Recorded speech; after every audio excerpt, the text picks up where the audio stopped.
The President of the Legislative Council.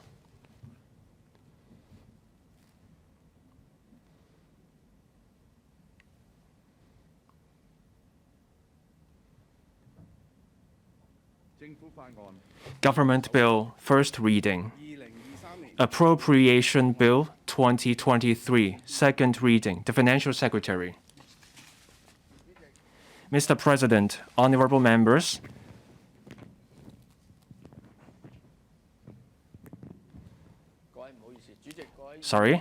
Mr. President, honorable members, and fellow citizens, good morning. I move that the Appropriation Bill 2023 be read a second time. This is the first budget of the current term government, and also the first to be presented since Hong Kong's emergence from the epidemic and resumption of quarantine-free travel with the mainland and the international community. With a clear direction ahead and specific goals in mind, Hong Kong is in a new stage of the journey towards vigorously pursuing our economic growth and moving to high-quality development and enhancing people's quality of life. The current external environment remains severe and ever-changing, and the government has also endured a number of stress tests over the past few years. Yet, amid the adversities, the government's financial position, as well as Hong Kong's financial system, have displayed remarkable resilience and remained healthy, and our community at large is stable. The theme of this year's budget is leaping forward steadily. Together, we bolster prosperity under our new vision. Our economy is at the earliest recovery stage, and members of the public, as well as a large number of enterprises, are still weighed down by tremendous pressure and require support. Meanwhile, in the face of intense competition and imminent development needs, we have to fully and speedily press ahead with high-quality economic development, which requires forward planning and a front-loaded approach. Overcoming resource constraints will require innovative solutions. Overall, we will take a moderately liberal fiscal stance this year. Hence, this is still a deficit budget. More than 80% of the resources involved for the budget initiatives will benefit the general public and small and medium-sized enterprises, or SMEs. We will support people in need to the best of our ability and sustain the impetus to economic recovery in moving towards high-quality development. I will elaborate on this in the following chapters. Economic situation in 2022. In 2022, the external environment deteriorated markedly, with the Russia-Ukraine conflict driving up international energy and commodity prices and rampant global inflation. Major central banks sharply tightened their monetary policies, posing a drag on the performance of advanced economies. The mainland's economic growth also slowed amid the subdued global economy and the fluctuating epidemic situation. The International Monetary Fund, or IMF, estimated that global economic growth decelerated to 3.4% last year. Amid moderated growth across major economies, decelerated growth in manufacturing and trading activities in Asia, as well as the continued disruptions to cross-boundary truck movement between Hong Kong and the mainland caused by the epidemic, Hong Kong's total exports of goods posted a notable decline of 13.9% in real terms last year. As for trade in services, exports of transport services and financial services both declined. Exports of travel services recorded a surge alongside the progressive relaxation of quarantine requirements for visitors, but remained far below the pre-epidemic level. Total exports of services declined mildly by 0.9% for the year as a whole. Domestically, the outbreak of the fifth wave of the epidemic early last year and tightened financial conditions weighed heavily on domestic demand.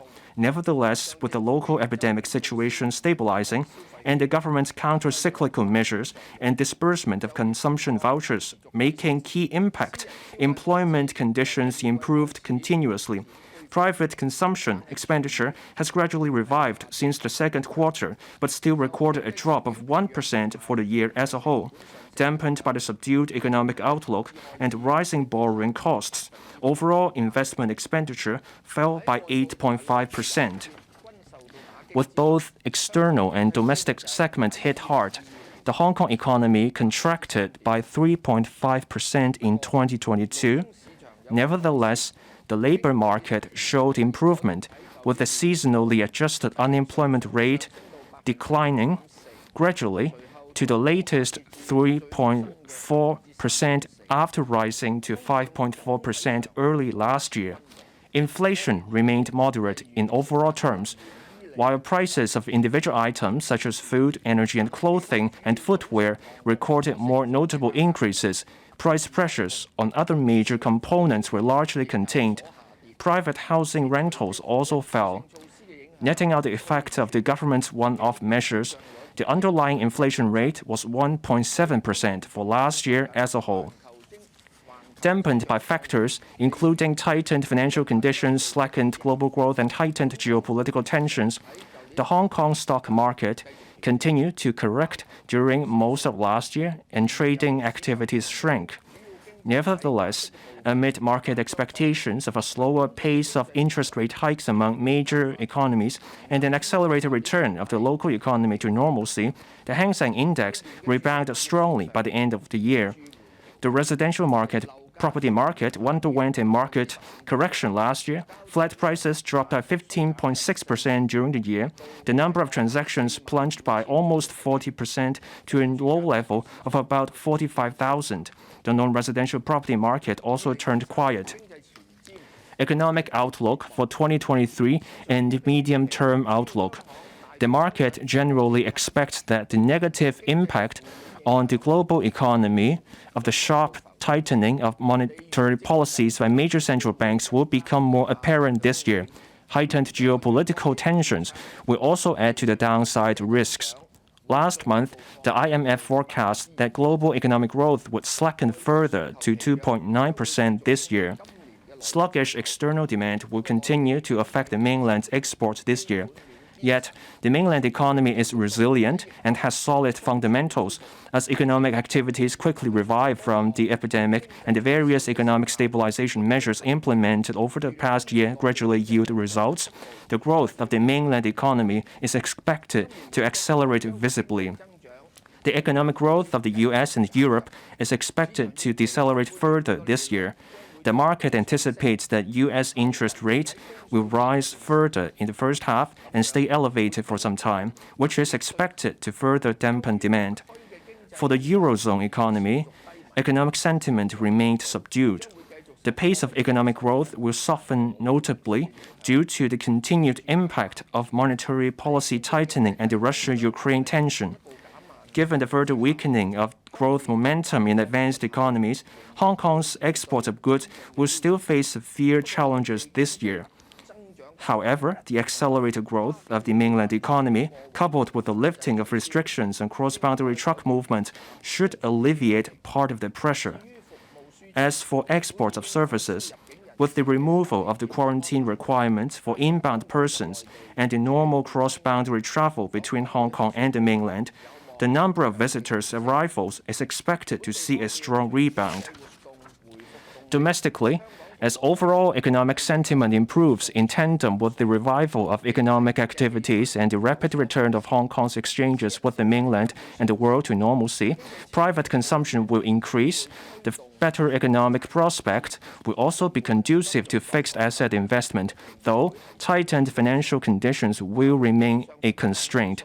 Having regard to the above factors, I forecast that the Hong Kong economy will see a visible rebound this year, with growth of 3.5 to 5.5% for the year as a whole. In respect of prices, domestic cost pressures will increase alongside the economic recovery. Despite some moderation, external price pressures will remain notable this year. Taking all factors into account, I forecast that the underlying inflation rate and the headline inflation rate will rise to 2.5% and 2.9% respectively this year. In the medium to long term, the Hong Kong economy will see abundant opportunities. Our country pursues high-quality development and will remain reasonable growth. Other emerging Asian economies will also continue to register relatively fast growth. Meanwhile, advanced economies such as the US and the Eurozone are expected to gradually return to their long-term growth trends after the current challenges. Hong Kong's advantages under one country, two systems are unique. Besides, the current term government strives to forge a better integration of a capable government and an efficient market, proactively strengthening competitiveness, identifying new impetus for growth, and expanding economic capacity. The various measures will yield results gradually. Considering all the above factors and taking into account the catch-up growth in the initial period arising from the continued return of economic activities from the epidemic to normalcy, I forecast that the Hong Kong economy will grow by an average of 3.7% per annum in real terms from 2024 to 2027, higher than the trend growth of 2.8% during the decade before the epidemic. The underlying inflation rate is forecast to average 2.5% per annum.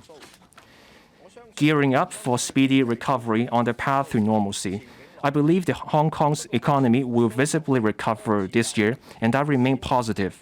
However, economic recovery is still in its initial stage, and there is a need for our people and businesses to regain vigor for being hit by the epidemic over the past 3 years. Having regard to the financial affordability of the government, I will introduce the following targeted measures to support people and enterprises and boost the momentum of our economic revival. Post-epidemic recovery, strive to attract tourists and elevate Hong Kong's image. Hong Kong has long been a world-renowned events capital. Organization of mega events, international conferences, and exhibitions is especially crucial to drawing high-value-added visitors. It is also a segment of the tourism industry in which countries around the world are striving to establish a foothold. We must spare no effort in staging and supporting more international mega events and activities to further augment our image and enhance our competitiveness as an events capital. International events.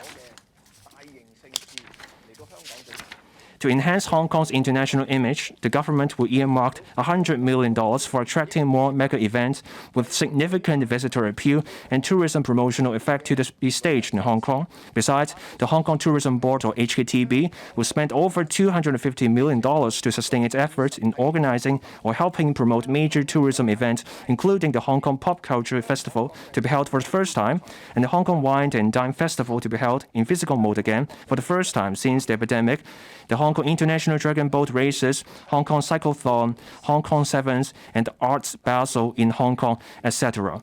Major conventions and exhibitions.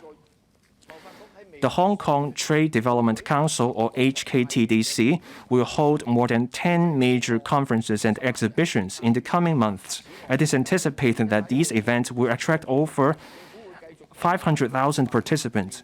Moreover, as this year marks the 10th anniversary of the Belt and Road Initiative, the government will continue to co-organize the annual Belt and Road Summit with the HKTDC to actively promote Hong Kong as a foundational platform and the key link for the Belt and Road Initiative. The government will allocate additional funding of about $200 million to the HKTB for stepping up its efforts in securing the staging of more international meetings, incentive travels, conventions, and exhibitions, or MICE, of various scales and types in respect of finance, innovation and technology, or INT, medicine, etc., in Hong Kong to attract high-value-added visitors and consolidate Hong Kong's position as a premier MICE destination in the region.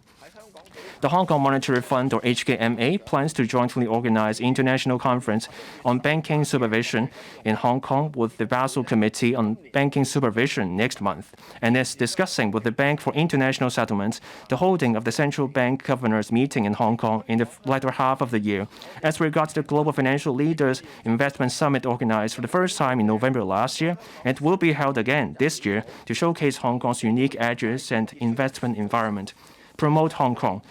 On promoting Hong Kong, we should invite visitors to come here and, at the same time, raise our city's profile around the world. The task force on promoting and branding Hong Kong, led by myself, comprises distinguished personalities from various sectors of society with the aim of exploring novel ways to promote Hong Kong to the world.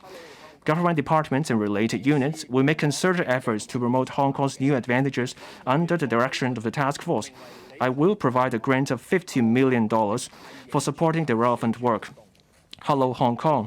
To bolster Hong Kong's economic and business advantages, the government launched a large-scale global promotional campaign themed Hello, Hong Kong in early February.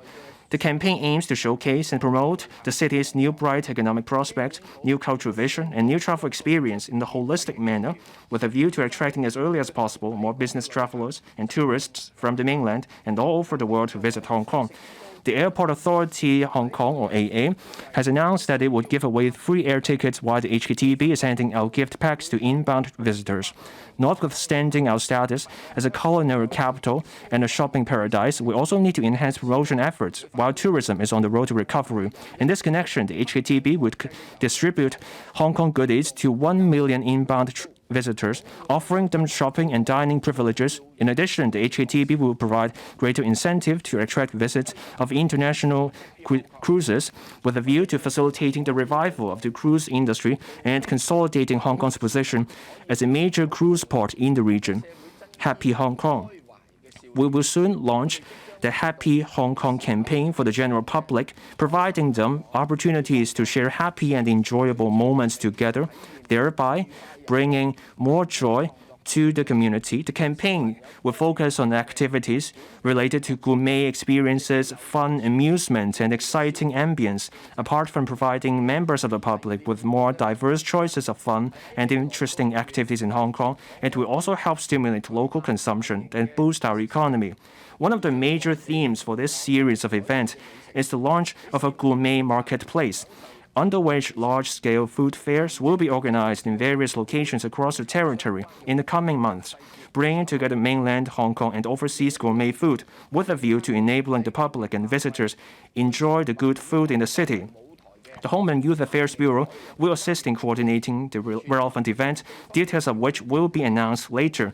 Another highlight is the organization of a large-scale Sealand Carnival by the HKTB in summer, with Victoria Harbour as the stage, apart from a wide range of dancing, music, and street performances presented by performing groups from around the world. A brand new lighting show will also be staged to offer a new experience to the public and visitors while they are enjoying the spectacular view of the harbour. Additionally, in support of the Happy Hong Kong campaign, organizations like the West Kowloon Cultural District Authority, Hong Kong Disneyland, Ocean Park Hong Kong, Hong Kong Cyberport Management Company Limited or Cyberport, and the Hong Kong Science and Technology Parks Corporation will each hold themed fairs, carnivals, or other activities this year, issuing consumption vouchers. The Hong Kong government implemented 2 rounds of consumption voucher scheme in the past 2 years, under which electronic consumption vouchers of $5,000 and $10,000 were dispersed respectively to over 6 million eligible residents. The initiatives were well received by the community. Having regard to the current economic situation, people's livelihood, and the government's financial position, I will issue electronic consumption vouchers again this year with a total value of $5,000 to each eligible Hong Kong permanent resident and new arrival aged 18 or above in 2 installments. To facilitate early disbursement of consumption vouchers, the government will first disburse consumption vouchers valued at $3,000 in April this year, using the registration data of last year's scheme. The remaining vouchers will be dispersed together with the vouchers for the new eligible persons in the middle of this year. In line with the arrangement for last year's scheme, eligible persons who have come to live in Hong Kong through different admission schemes or to study in Hong Kong will receive vouchers in half value, that is, $2,500 in total. We will announce the details as soon as possible. Supporting enterprises. For easing the operating pressure of businesses, I proposed, first, reducing profits tax for the year of assessment 2022-23 by 100%, subject to a ceiling of $6,000. The reduction will be reflected in the final tax payable for the year of assessment 2022-23. This measure will benefit 134,000 businesses and reduce government revenue by $720 million. Second, providing rate concession for non-domestic properties for the first 2 quarters of 2023 to 24, subject to a ceiling of $1,000 per quarter for each rateable property. This measure is estimated to involve 430,000 non-domestic properties and reduce government revenue by $740 million. And third, starting from July 2023, granting 50% rental or fee concession to eligible tenants of government premises and eligible short-term tenancies and waivers under the Lands Department for 6 months until the end of 2023. This measure will reduce government revenue by approximately $1 billion.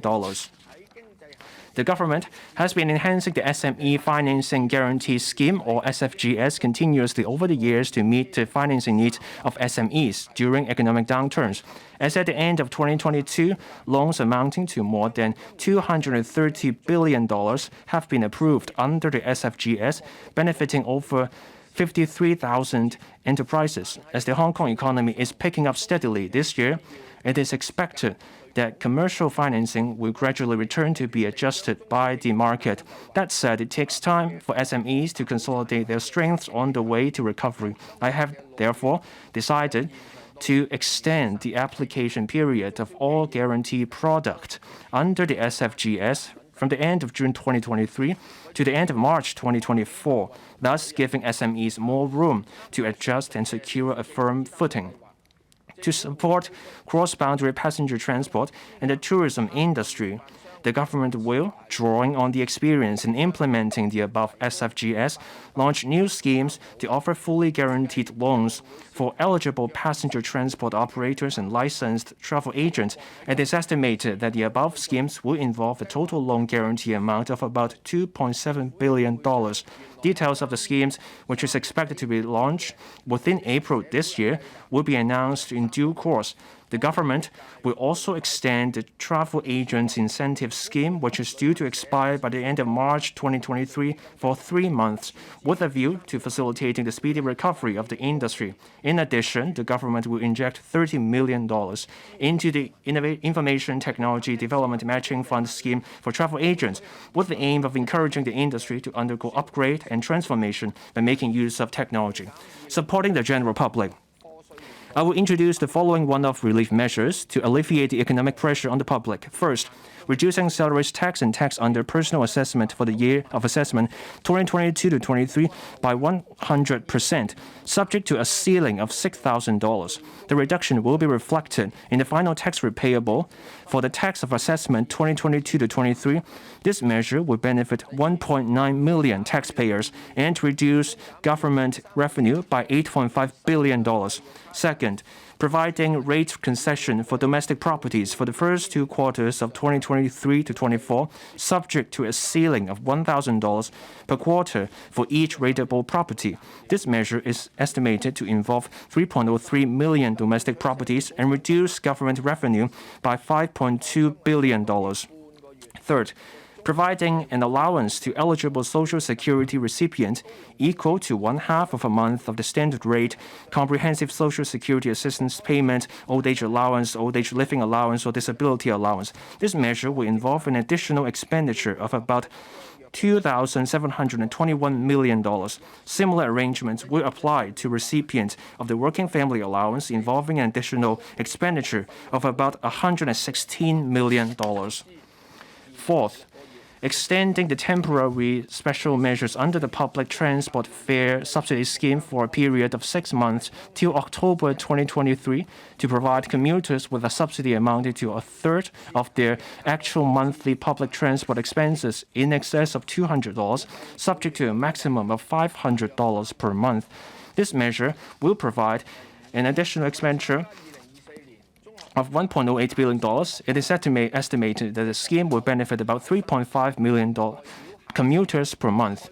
Fifth, paying the examination fees for school candidates sitting for the 2024 Hong Kong Diploma of Secondary Education examination, incurring an expenditure of $151 million. And sixth, granting each eligible residential electricity account of a subsidy of $1,000. This measure will involve an expenditure of about $2.9 billion. The current arrangement of distributing electricity charges relief of $50 a month to each eligible residential electricity account will be extended to the end of 2025. This measure will involve an expenditure of about $3.5 billion and benefit around 2.9 million residential households. Besides, I propose to increase the basic child allowance and the additional child allowance for each child born during the year of assessment from the current $120,000 to $130,000, starting from the year of assessment 2023 to 24. This measure is estimated to benefit 324,000 taxpayers and reduce tax revenue by $610 million a year. Opening up new horizons together, promoting high-quality development. The report to the 20th National Congress of the Communist Party of China emphasizes that the pursuit of high-quality growth development is first and foremost to build a modern socialist country in all respects. Likewise, as Hong Kong advances towards the new stage from stability to prosperity, we must also closely follow this theme. This is how we put making good use of Hong Kong's advantages to meet the needs of our country into practice. It is also the only way to attain better development for ourselves. After the past several decades of development, Hong Kong has penned many success stories, but also faced development bottlenecks in some areas. We must push forward our economy towards high-quality development. We need to persistently drive development through innovation and technology, create new growth impetus through institutional enhancements and policy innovations, and progress towards green transformation by vigorously promoting the development of green and low-carbon technology and industries. The pace of profound changes facing the world that is unseen in a century is accelerating, and global competition is getting more intense. We need to make better use of our unique advantages under one country, two systems to fully grasp the mainland's enormous market, bring together local and overseas talent, capital and other resources, and to retain mutual benefits that can be shared by everyone and bring about better development for everyone under the operation of an open economy. The current term government will better integrate a capable government with an efficient market. In areas where government leadership is needed, we dare to lead, take full responsibility, and push forward at an accelerated pace. While for areas where the power of market forces is required, we will create a conducive environment and conditions for market forces to unleash their power. These will forcefully push forward high-quality development in Hong Kong. Digital economy.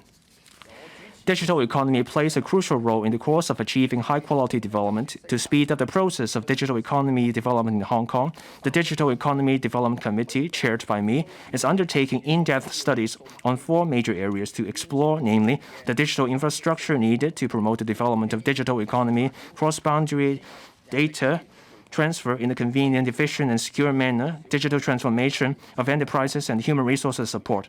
The four subgroups under the committee will provide specific recommendations to the government this year.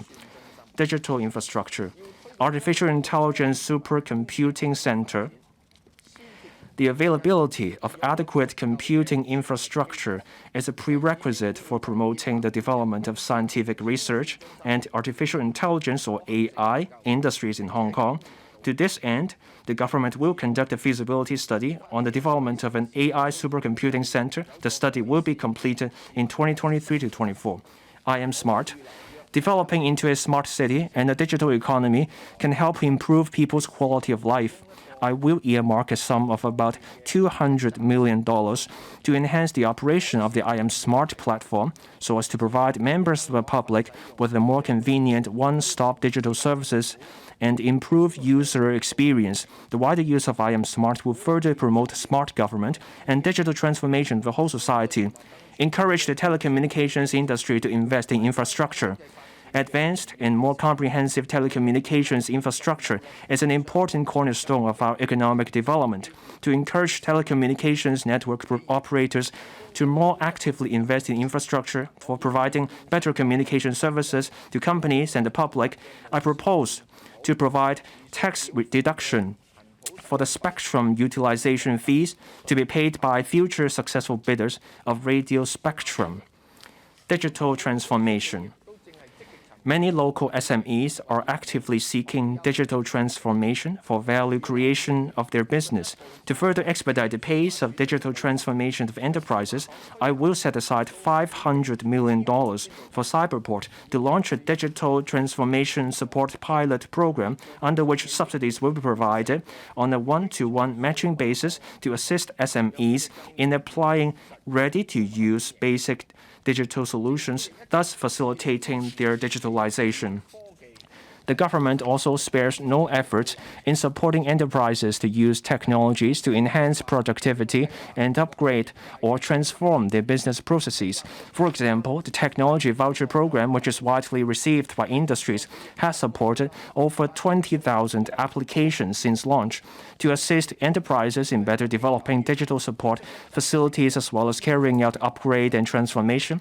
The Hong Kong Productivity Council, or HKPC, launched the BizExpense Easy One-Stop online platform last September in order to make the funding application process smoother. Web3.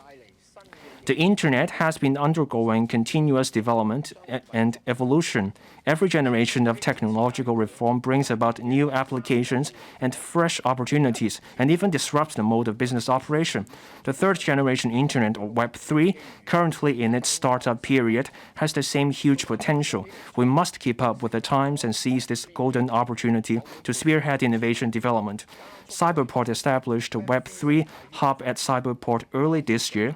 I will allocate $50 million to expedite the Web3 ecosystem development by, among other things, organizing major international seminars to enable the industry and enterprises to better grasp frontier tech development and to promote cross-sectoral business cooperation, as well as arranging a wide array of workshops for young people.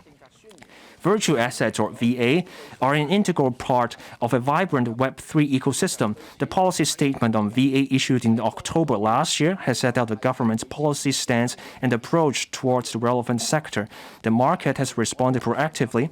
Over the past few months, a large number of innovative enterprises with potential have been considering setting up business in Hong Kong. For the next step, I will establish and lead a task force on VA development with members from relevant policy bureaus, financial regulators, and market participants to provide recommendations on the sustainable and responsible development of the sector.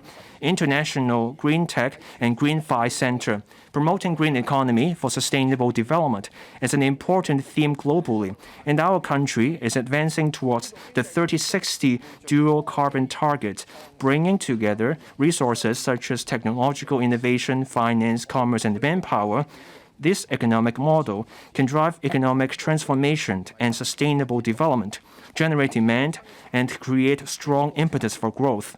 The whole industry cluster is growing rapidly, but the formation of a leading green technology and finance cluster has yet to be seen around the world. In fact, Hong Kong has an edge when it comes to establishing an international green technology and financial center. INT development over the years has pulled together quite a number of green technology enterprises and talents. The government also takes the lead in promoting the application of green technology, including setting up the Green Tech Fund.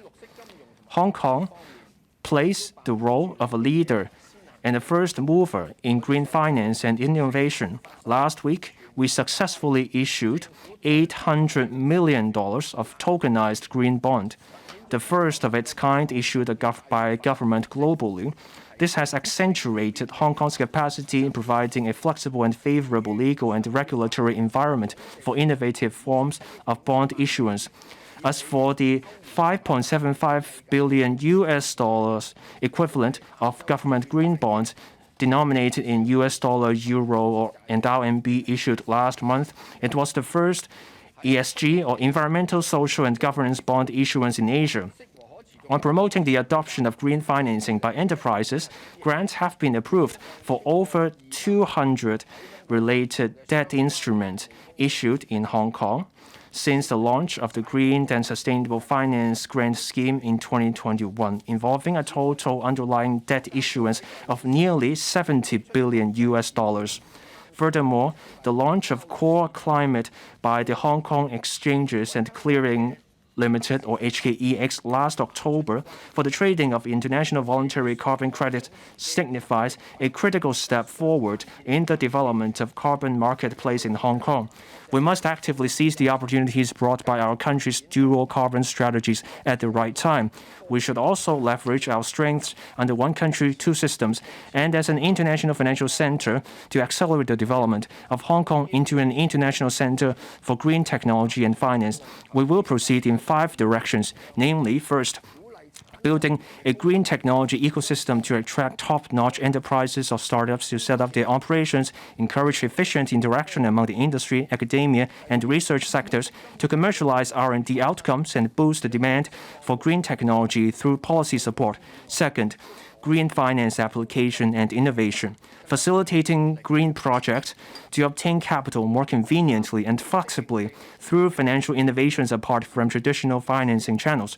Third, green certification and alignment with international standards. Fourth, training for talent. And fifth, enhancing the exchange and cooperation with the Guangdong, Hong Kong, Macau, Greater Bay Area, or GBA, and the international market. I will set up a Green Technology and Finance Development Committee, inviting industry representatives from green technology, green finance, and green standard certification, etc., to assist in the formulation of an action agenda for promoting the development of Hong Kong into an international green technology and finance center. The government will organize an international Green Tech Week at the end of this year to pull together representatives, enterprises, and investors from the green technology industries around the world. Attract Enterprises, Office for Attracting Strategic Enterprises. With a new mindset to proactively reach out, we have established the Office for Attracting Strategic Enterprises, or OASIS, the Advisory Committee on Attracting Strategic Enterprises, and the dedicated teams for attracting businesses and talents, with the purpose of attracting representative and high-potential strategic enterprises from around the globe, thereby enhancing our competitiveness and accelerating the development of industries. Since its establishment at the end of last year, OASIS has already contacted quite a number of strategic enterprises. It is actively following up on these cases, assisting these enterprises in establishing or expanding their businesses in Hong Kong, attracting overseas companies to redomicile in Hong Kong. Hong Kong has enjoyed the competitive edge as a hub for multinational enterprises and has a headquarters economy. To further explore market opportunities, we will introduce a mechanism to provide facilitation for companies domiciled overseas, particularly enterprises with a business focus in the Asia-Pacific region, for redomiciliation to Hong Kong, so that these companies may utilize our favorable business environment and professional services. We will conduct consultation and submit legislative proposals in 2023 to 24. Hong Kong Investment Corporation Limited. In his 2022 policy address, the Chief Executive proposed to establish the Hong Kong Investment Corporation Limited, or Hong Kong IC, to optimize the use of fiscal reserves for promoting the development of the economy and industries. The HKIC enhances our ability to attract enterprises and investment and facilitates industrial cooperation between Hong Kong and our sister cities in the GBA.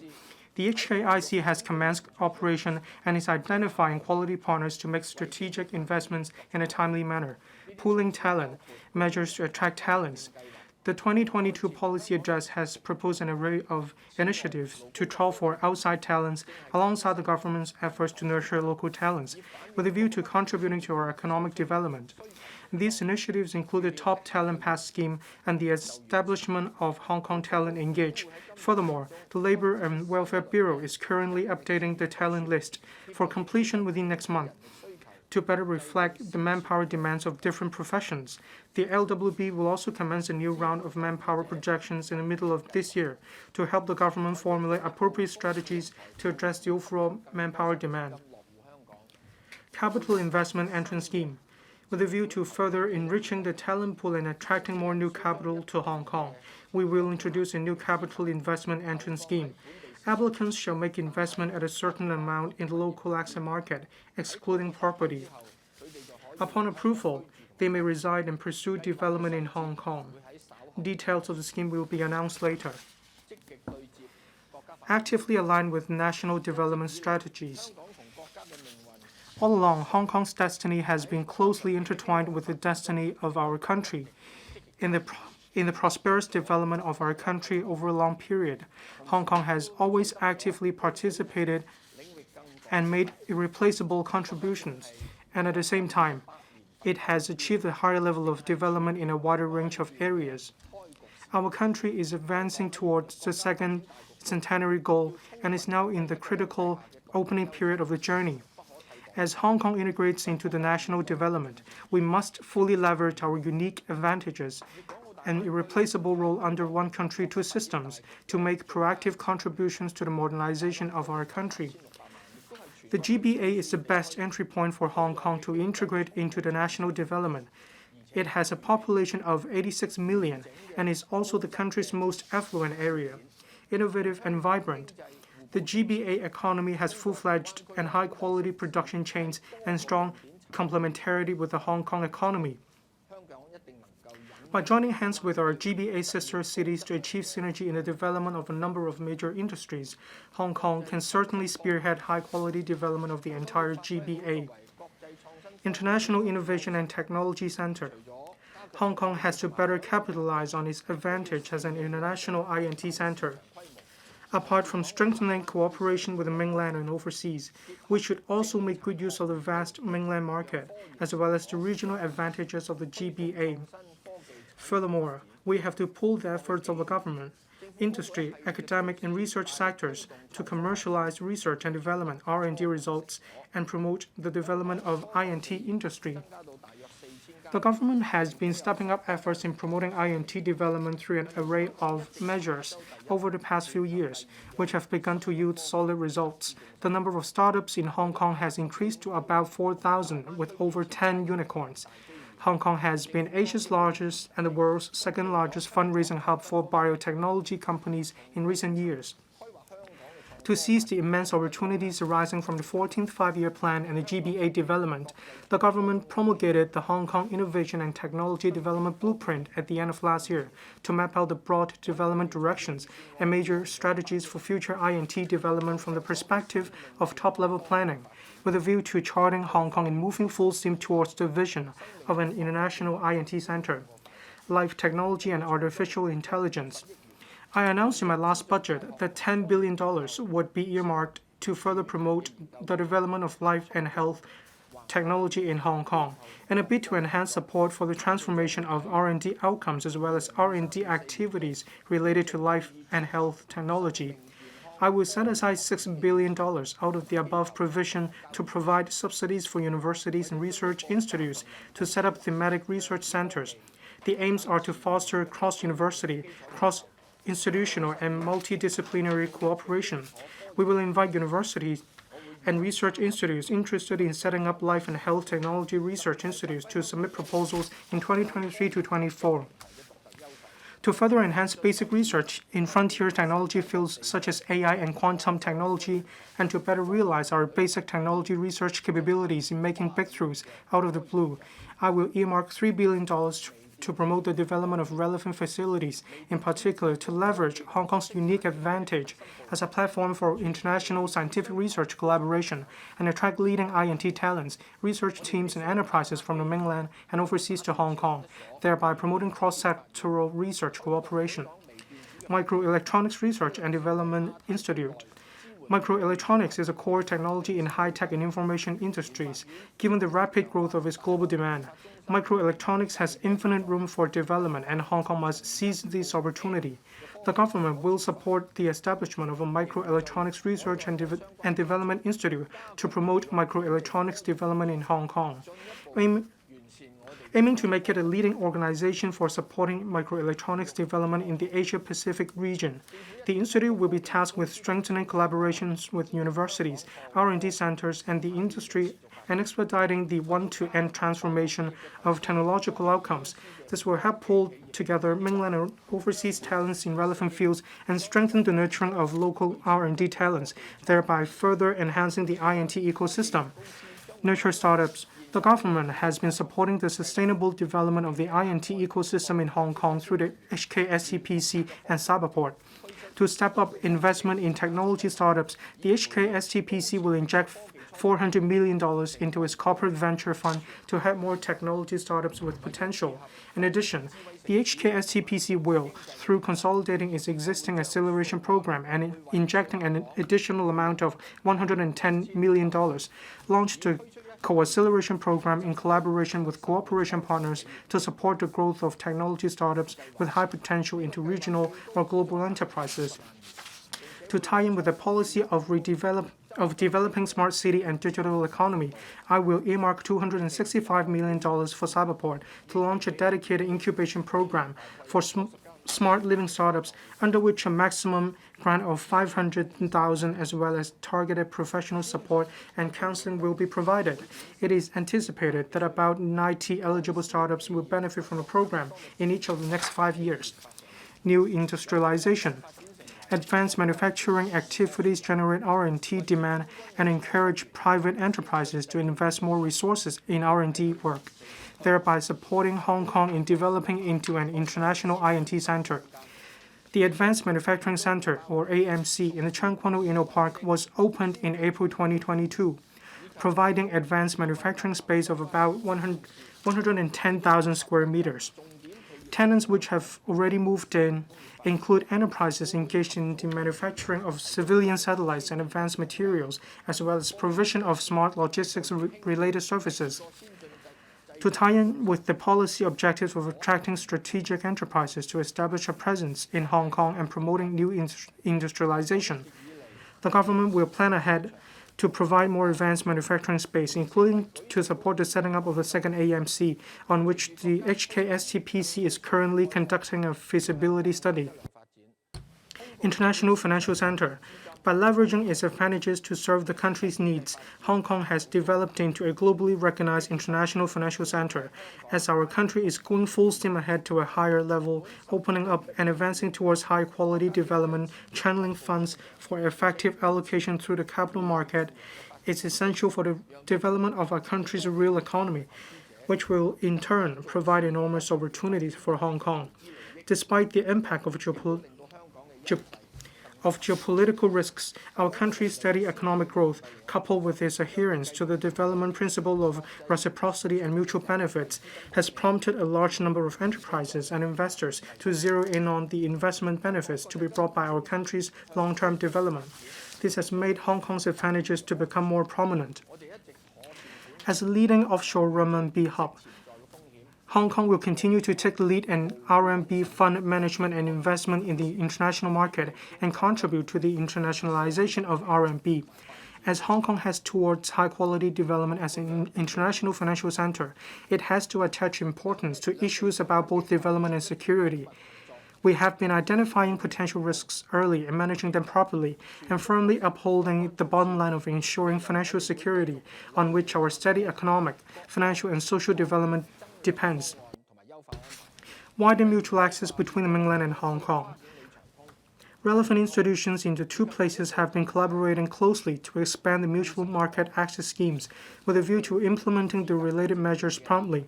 In the future, we will continue to explore with the mainland various proposals on expansion of mutual market access and enhancement arrangements, such as enhancing the cross-boundary wealth management Connect scheme in the GBA, the Bond Connect, as well as further expanding the scope of eligible securities under the Stock Connect.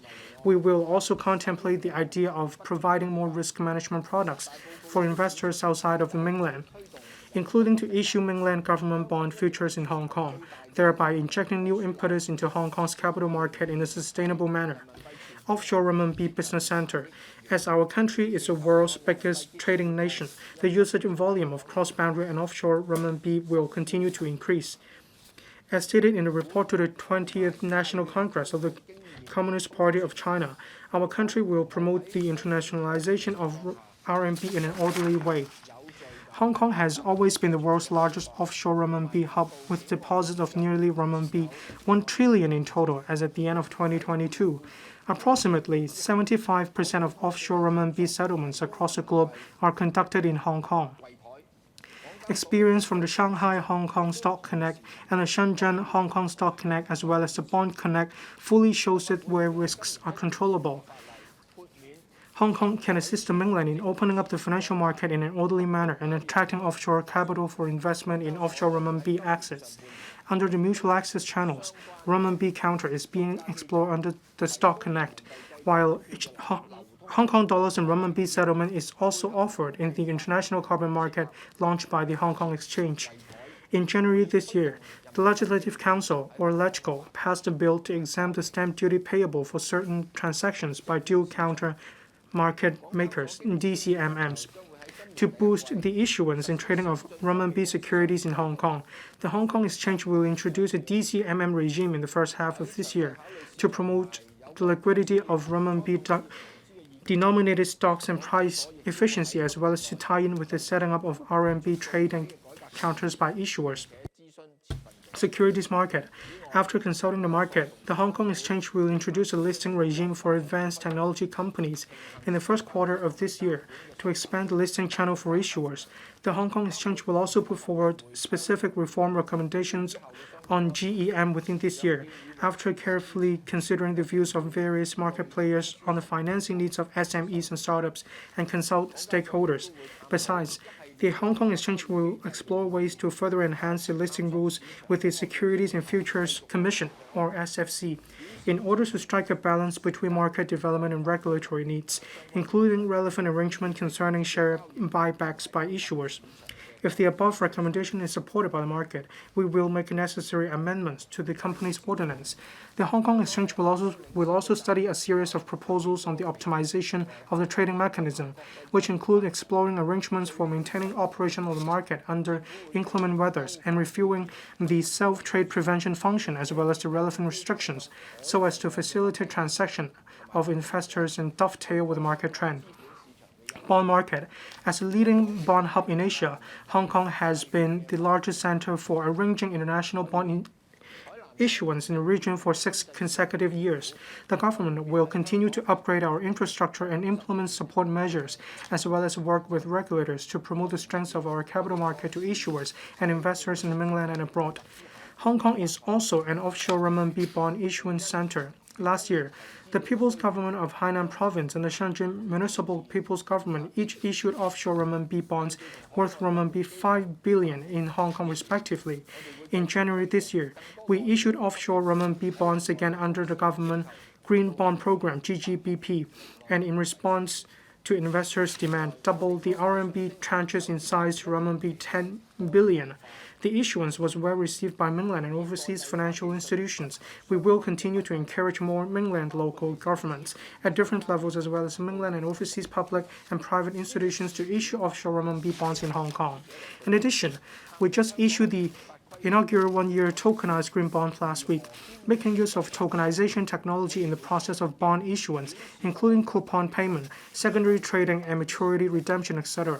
Institutional investors were the targets of this pilot issuance, which explores the compatibility of Hong Kong's existing legal framework and financial infrastructure with tokenized issuance. We will consolidate the experience gained, review the development potential and prospects of tokenized bond issuance in Hong Kong, and consider policy initiatives to promote the wider use of tokenization technology in our capital market. Asset and Wealth Management Center. The asset and wealth management industry is an essential part of Hong Kong's financial industry, as well as an important component contributing to our status as an international financial center under the 14th Five-Year Plan. In 2021, the assets under management in Hong Kong amounted to over $35 trillion, with a total of 54,000 practitioners in the sector. We will actively take forward a series of measures to further strengthen Hong Kong's status as the asset and wealth management hub in Asia. Regarding family office business, we introduced legislative amendments into LegCo last December to provide profits tax exemption for qualifying transactions of family-owned investment holding vehicles managed by single-family offices in Hong Kong.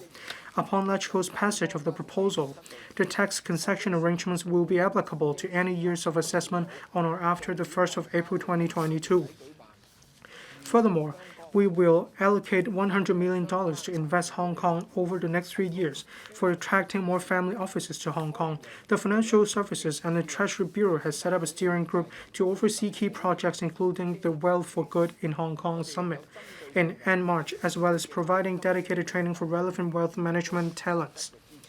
Over the years, we have been striving to enhance the ecosystem of our asset management industry. We have also provided targeted, tangible support to local asset managers. For example, in recent years, the Exchange Fund has established alternative asset portfolios with dedicated allocation to smaller local managers. As a next step, such portfolios will also cover private equity funds managed by smaller local managers and those seeking to expand their Hong Kong operations in order to support their continued growth here. In addition, the Exchange Fund will identify and increase allocation to funds that focus on sustainable investment to help consolidate Hong Kong's position as the region's leading sustainable finance platform. Meanwhile, we will work with regulators to refine the regulatory measures and tax arrangements for the asset and wealth management sector. On wealth management, regulators will, on a risk-based principle and subject to appropriate protection for investors, streamline the suitability assessment and disclosure process for sophisticated or ultra-high net worth individual clients. Moreover, the government will review the existing tax concession measures applicable to funds in carried interest. Financial technology development.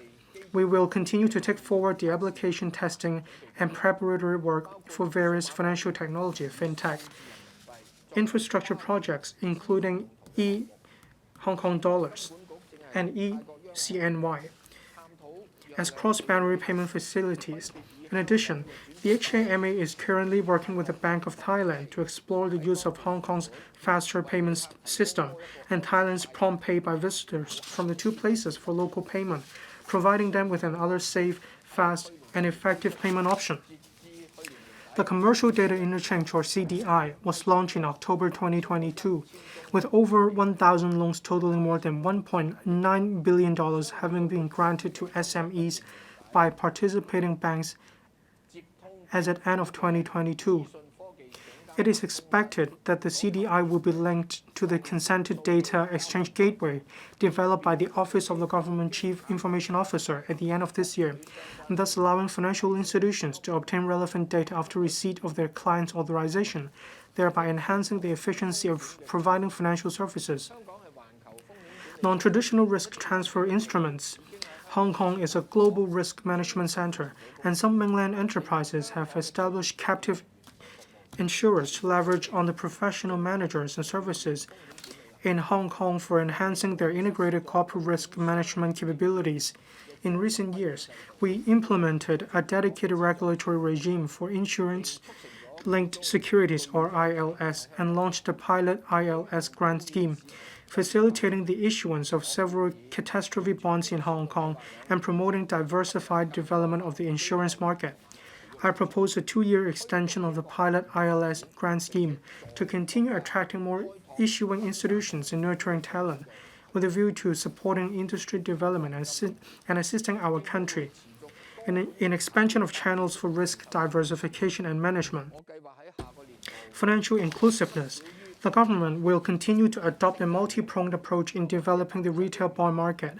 I plan to issue no less than $50 billion of silver bond and $15 billion of retail green bonds in the next financial year, so as to facilitate market development and at the same time offer members of the public investment options with steady returns. At present, there are over 4 million MPF scheme members. Society at large has clear aspirations for MPF funds that offer stable returns at low fees. I have instructed the HKMA and the Mandatory Provident Fund Schemes Authority to conduct a study on this. To start off, I plan to earmark a certain proportion of the future issuances of government green bonds and infrastructure bonds for priority investment by MPF funds, thereby providing MPF scheme members an additional investment option. International Aviation Hub. Hong Kong's positioning as an international aviation hub is affirmed and supported by the Central People's Government in the 14th Five-Year Plan and the Outline Development Plan for the GBA. The Hong Kong International Airport, or HKIA, which served about 70 million passengers in 2018-19, was the third busiest airport in terms of international passenger throughput around the globe. It was also the world's busiest cargo airport for many years. To support the recovery of air traffic, the Airport Authority Hong Kong, or AA, is rolling out a series of measures, which include reducing or waiving airport charges, providing incentives to resume suspended flight services or launch new routes, organizing large-scale promotion activities, etc. Meanwhile, the government and the AA are examining the medium to long-term manpower shortage situation in the aviation industry with a view to identifying solutions to the problem. Airport City. To enhance Hong Kong's status as an international aviation hub, the government and the AA are pressing ahead with the Airport City Development Strategy, under which the HKIA will be developed into a node of various economic activities with aviation as its core business. With the addition of new developments and new functions, the HKIA will drive the economic growth of Hong Kong as well as its neighboring regions. A number of infrastructure projects of the HKIA will be successively completed and commissioned, including the Sky Pier Terminal, which will commence operation in the middle of this year, and the entire three-runway system, which is expected to be completed by the end of 2024. The HKIA will have its capacity substantially increased and its position as a regional multimodal transportation hub further enhanced. The above developments will significantly boost passenger and cargo traffic of the HKIA, creating tremendous opportunities for activities such as aircraft repair and maintenance, aircraft parts manufacturing, and relevant R&D. The AA is planning to construct a new aviation business park on the airport island and is exploring with Zhuhai authorities the feasibility of building an aviation industrial park in Zhuhai, so as to promote the development of the aviation industry in the two places through synergized cross-boundary cooperation. Under the development strategy of the Airport City, the HKIA is also actively taking forward the integrated commercial development project of Sky City. Moreover, logistics infrastructure will be strengthened to further expand the business of high-value goods and e-commerce. With its advantages in terms of geography, infrastructure, and transportation, the site will be developed into a vibrant hub of commerce, conventions and exhibitions, tourism, lifestyle, and logistics. Enhance the aircraft leasing preferential tax regime. The government will enhance the aircraft leasing preferential tax regime, striving to establish Hong Kong as an aircraft leasing and services hub. The government has conducted a trade consultation on the proposed enhancement measures, which include allowing tax deduction for the acquisition cost of aircraft and expanding the scope of leases and aircraft leasing activities. This has been welcomed by the trade. These enhancement measures will further attract more aircraft leasing companies to establish a presence in Hong Kong. We will introduce a bill into the LegCo in the fourth quarter of this year. International Maritime Center. Currently, over 80% of the world's merchandise goods still rely on sea transportation. With Hong Kong's position as a prominent international maritime center, we have been committed to raising the industry's competitiveness. These measures include attracting more maritime enterprises to establish a presence in Hong Kong through tax concessions, promoting the development of smart port, for instance, by setting up a digitalized port community system with a view to further enhancing the efficiency of Hong Kong's port and reducing its operation costs. Promote the international high-end maritime service industry. In order to further promote the development of Hong Kong as an international maritime center, the Transport and Logistics Bureau will set up a task force with the aim of putting forward, in collaboration with the Hong Kong Maritime and Port Board and representatives of the high-end maritime services industry, an action plan on the following strategies by the end of this year. These strategies include, first, enhancing business sectors such as ship finance, maritime insurance, maritime arbitration, and ship management, thereby enabling Hong Kong to become a global leading high-end maritime service market. Second, facilitating transformation of global maritime and port business toward zero emission. Third, promoting the development of smart initiatives and digitalization in the maritime industry. And fourth, promoting exchanges and collaborations among maritime industries in the GBA and those around the world. I will earmark $20 million to expedite studies on strategies for promoting the high-end maritime service industry and enhance exchanges among industries in the international arena and the GBA. The scale of the annual flagship event, Hong Kong Maritime Week, will also be expanded. International Trade Center.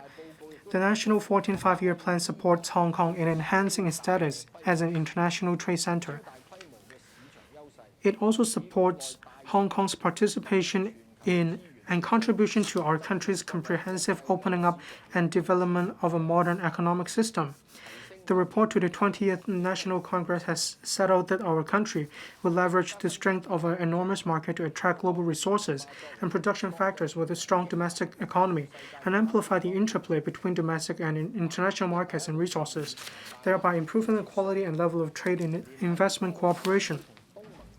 Under our country's new development pattern, we will strengthen our role as a connecting platform for international circulation between our country and the rest of the world. We will also capitalize on the dual engines of the Belt and Road Initiative and the GBA development to facilitate commercial exchanges between the GBA and the Association of Southeast Asian Nations, ASEAN, enhance the strategic positioning of both our country and Hong Kong in global and regional economy and trade, and promote our participation in regional economic integration. All this will place us in a better position to cope with the impact of unilateralism, protectionism, opening up the mainland domestic market. We will fully leverage our unique advantages under one country, two systems, i.e. enjoying strong support of the motherland while also being closely connected to the rest of the world in order to consolidate our leading position in global trade, to further integrate into the overall development of our country in order to create strong impetus for our growth. We need to open up the mainland domestic market internally and also expand our international economic and trade networks externally. In doing so, we can play our role as a participant in domestic circulation and a facilitator in international circulation. In support of the Belt and Road Initiative, we will explore and tap emerging markets such as ASEAN, the Middle East, Central Asia, and Africa while maintaining ties with the European and American markets. Strengthen overseas economic and trade connections. On expanding our global economic and trade networks, we have been seeking to enter into free trade agreements, FTAs, and investment agreements, IAs, with more economies. The FTAs and IAs signed by Hong Kong so far have covered most of our major trading partners. We will continue to actively take forward the relevant work with emerging economies as priority targets to inject new impetus into Hong Kong's trade development.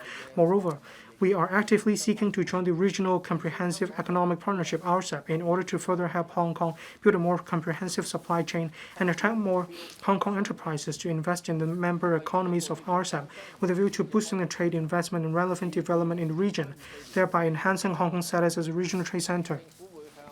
Opening up target emerging markets.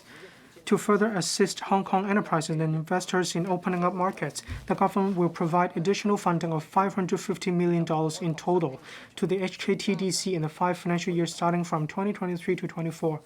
The additional funding aims to help Hong Kong enterprises seize opportunities arising from the Belt and Road Initiative and the GBA development and tapping into emerging markets, as well as stepping up our global promotional efforts. The dedicated fund on branding, upgrading, and domestic sales, BUD Fund, has assisted enterprises in exploring markets outside Hong Kong and benefited more than 3,900 enterprises over the years. I propose to further inject $500 million into the fund and at the same time launch BUD Easy to expedite the processing of applications, enabling more SMEs to make use of the funding to develop their business.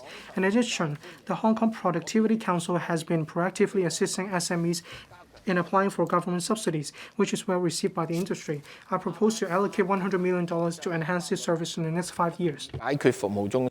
Center for International Legal and Dispute Resolution Services in the Asia-Pacific region. We will continue to strive to consolidate the strategic positioning of Hong Kong as a center for international legal and dispute resolution services in the Asia-Pacific region under the National 14th Five-Year Plan. We will enhance the competitiveness of our legal infrastructure, deepen the mutual legal assistance mechanisms on civil and commercial matters between Hong Kong and the mainland, and also promote the strengths and opportunities for Hong Kong's legal and dispute resolution services on all fronts.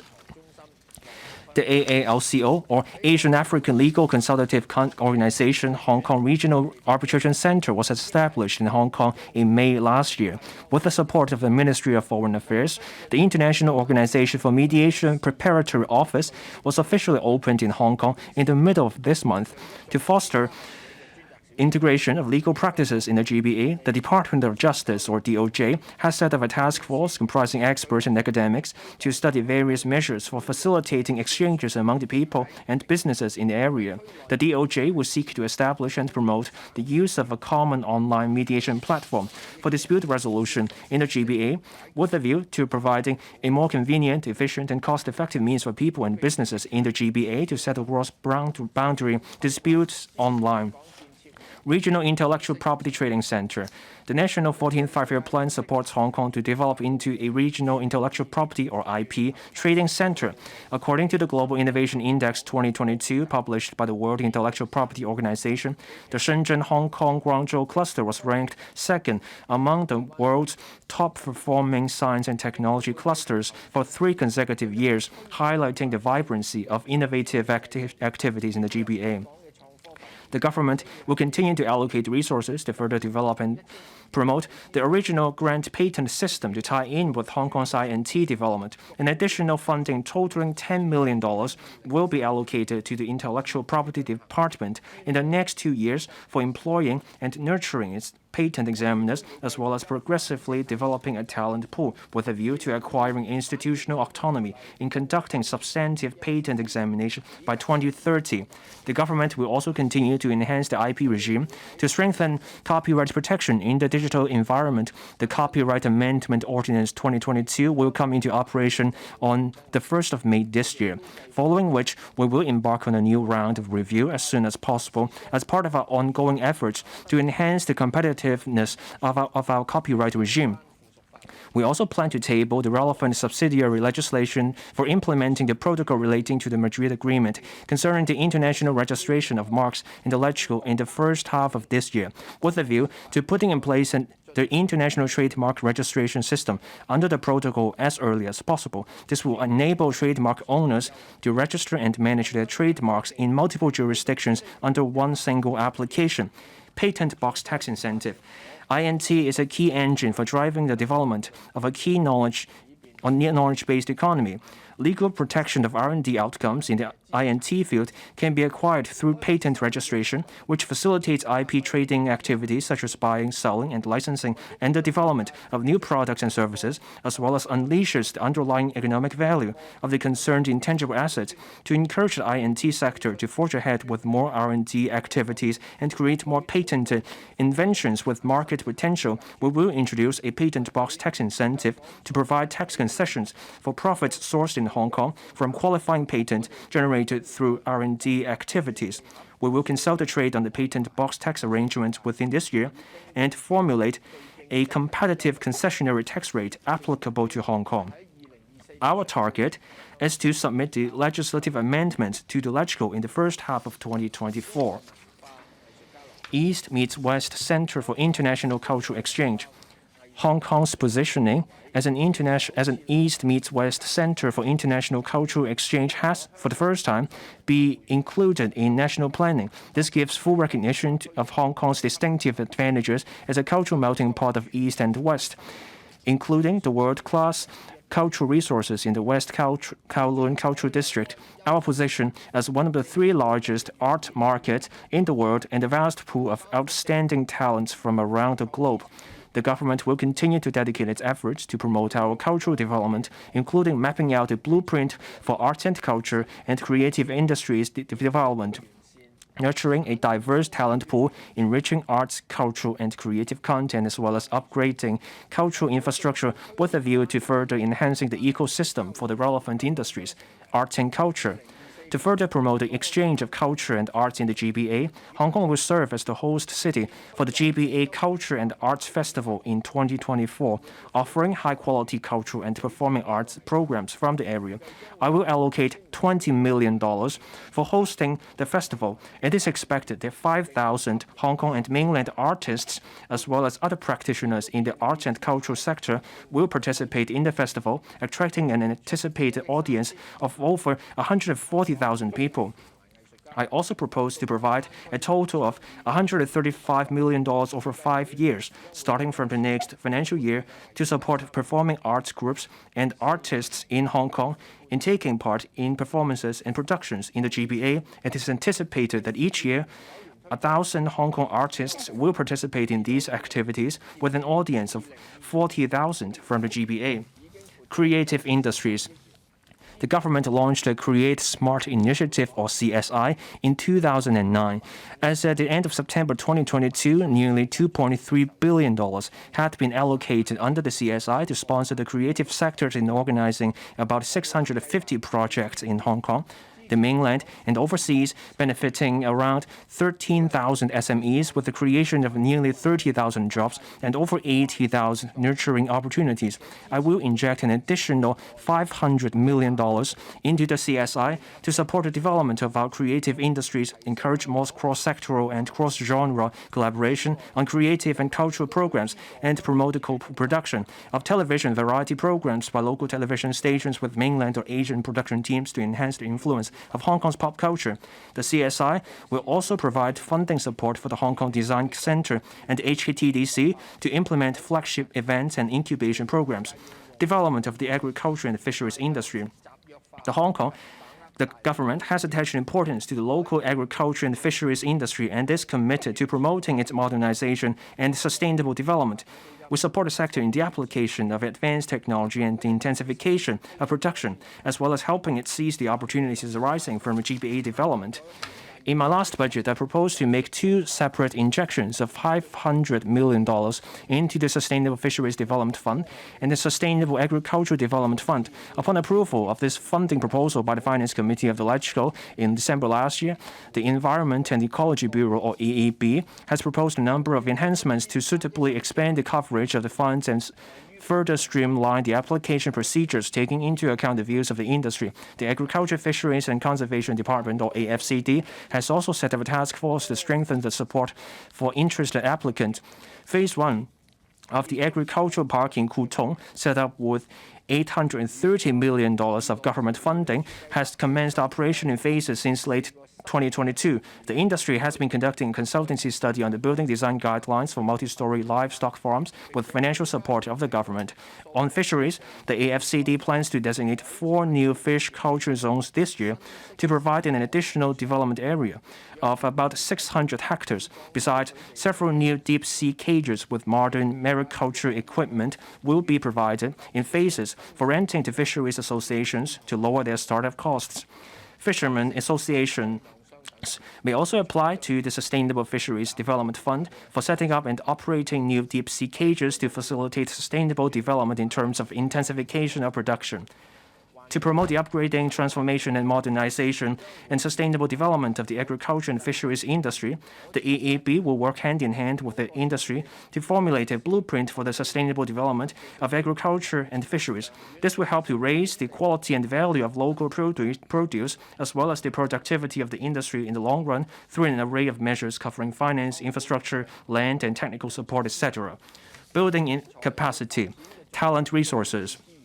Talents are the most important resources for growth. Hong Kong's future depends on the continuous and abundant supply of quality talents to meet market demands. While launching initiatives to compete for talents, the government's foremost task is still to proactively nurture and to retain local talent. The government will encourage diversified development through education and training to equip young people and practitioners of different sectors with the skills required for the future development of our industries and economy, and create more opportunities and hope for our local talents, so as to motivate them to keep striving for a better future together in Hong Kong. Financial services. To further nurture fintech talent, the government will launch a fintech internship scheme for post-secondary students, under which subsidies will be provided to participating students in Hong Kong and the GBA. The scheme facilitates eligible students to acquire practical work experience in fintech enterprises in Hong Kong or the wider GBA, and helps them develop an early interest in pursuing a career in fintech after graduation with a view to enlarging the local fintech talent pool. Since its launch in 2016, the pilot program to enhance talent training for the insurance sector and the asset wealth and wealth management sector has been well received. We will extend the program for 3 years to nurture more talent for the industry and enhance the professional competency of practitioners. Maritime, aviation, and logistics industries.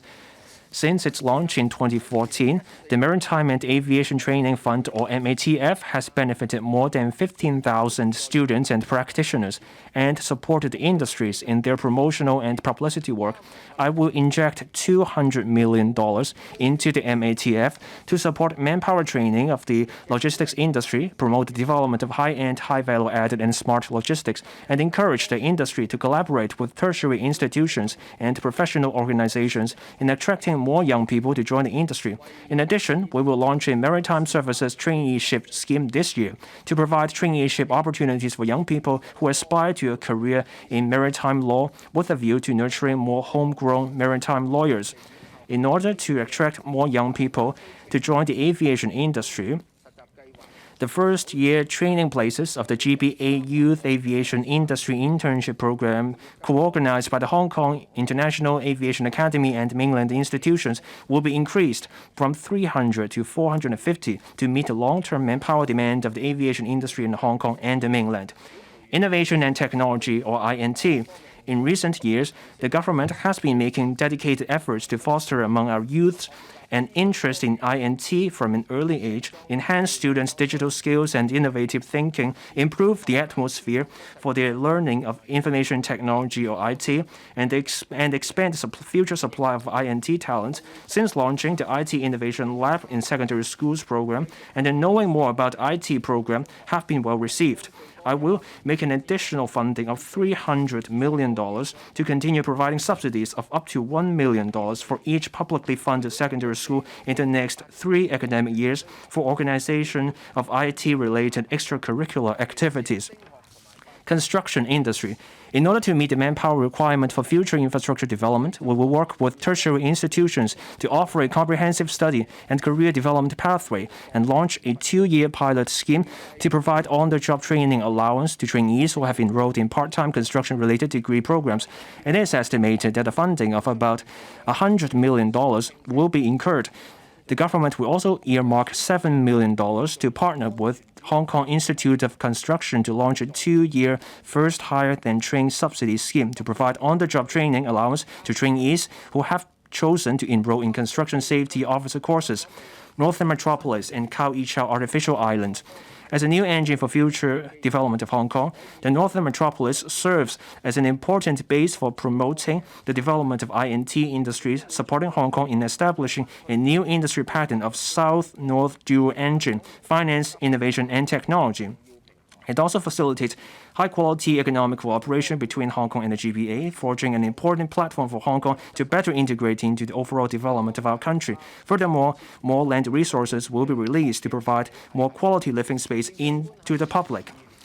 In the 2022 policy address, the chief executive proposed to establish a steering committee on the Northern Metropolis and an advisory committee on the Northern Metropolis to strengthen the institutional governance for the development of the area. The latter is to be chaired by me. The advisory committee, with experts and stakeholders in the community, will tender advice and suggestions for taking forward the project. Meanwhile, the government and relevant mainland authorities have set up a task force to strengthen communication and collaboration on matters related to the development of our Northern Metropolis. In addition, the government is making preparations for the establishment of a Northern Metropolis Coordination Office to take forward related work. Apart from pressing ahead with projects already under construction in the northern metropolis, such as those in the large-scale new development areas or NDAs in Kutong North, Fanning North, Hongshui-Kiu, Hachun, and Yunlong South, we are, in parallel, taking forward the planning and engineering studies of other development projects. We will start off by commencing consultation in the second quarter on the development proposals and land use planning of Santin Technopole, the flagship INT project in the region covering 150 hectares of new land for INT users. On another front, the first 3 buildings of the Hong Kong-Shenzhen Innovation and Technology Park in the Lok Ma Chau Loop will be gradually completed from the end of 2024 onwards, and the site formation works of the first batch of the new land for INT users at Santin Technopole will commence in the same year. The additional space made available will facilitate the recruitment of mainland and overseas INT enterprises to establish a presence in Hong Kong. Providing around 4 million square meters of commercial gross floor area and about 200,000 jobs, the 1,000-hectare Kao Yi Chao artificial island built by reclamation can expand the scope and capacity of the development of Hong Kong and support the development of the third central business district.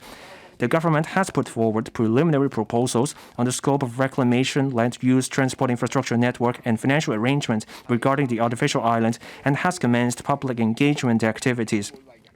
Upon finalization of a more detailed planning and design concept, the government will contemplate appropriate financial arrangements for the artificial islands project, examine various financing options and their economic benefits, and explore the optimal package with the community. Land supply. The 2023-24 land sale programs will offer a total of 12 residential sites.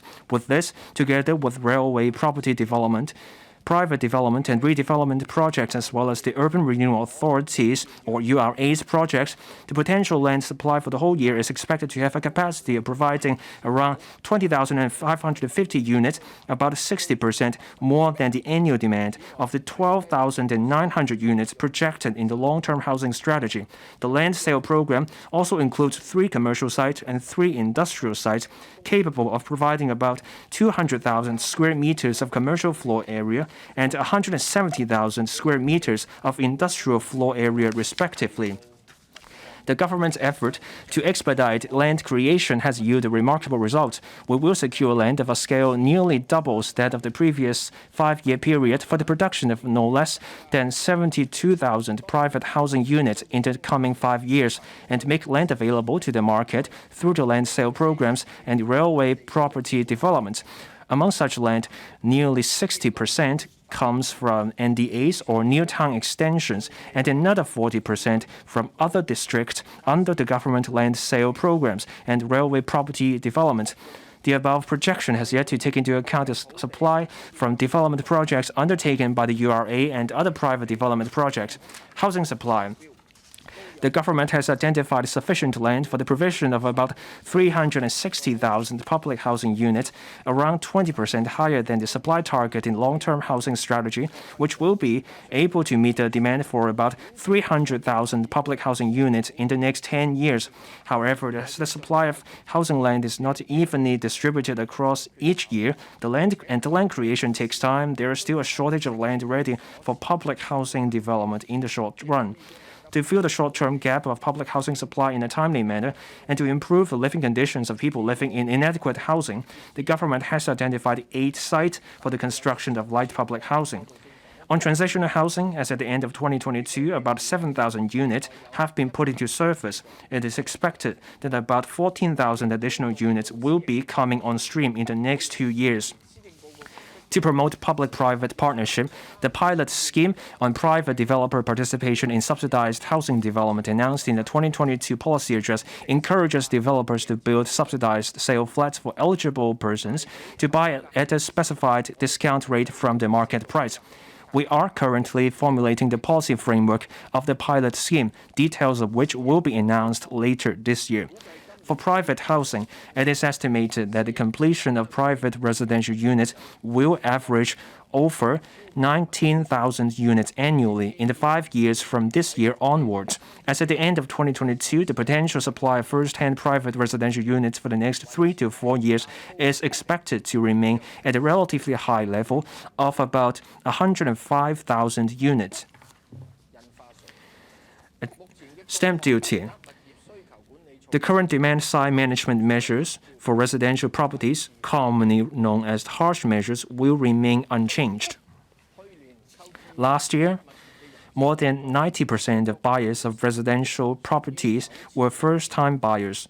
Having considered that no adjustments have been made to the value band of the ad valorem stamp duty payable for the sale and purchase or transfer of residential and non-residential properties rated Scale 2 since 2010, I have decided to make adjustments in this regard with a view to easing the burden on ordinary families of purchasing their first residential properties, particularly small and medium residential units, details of which are set out in the supplement to the budget.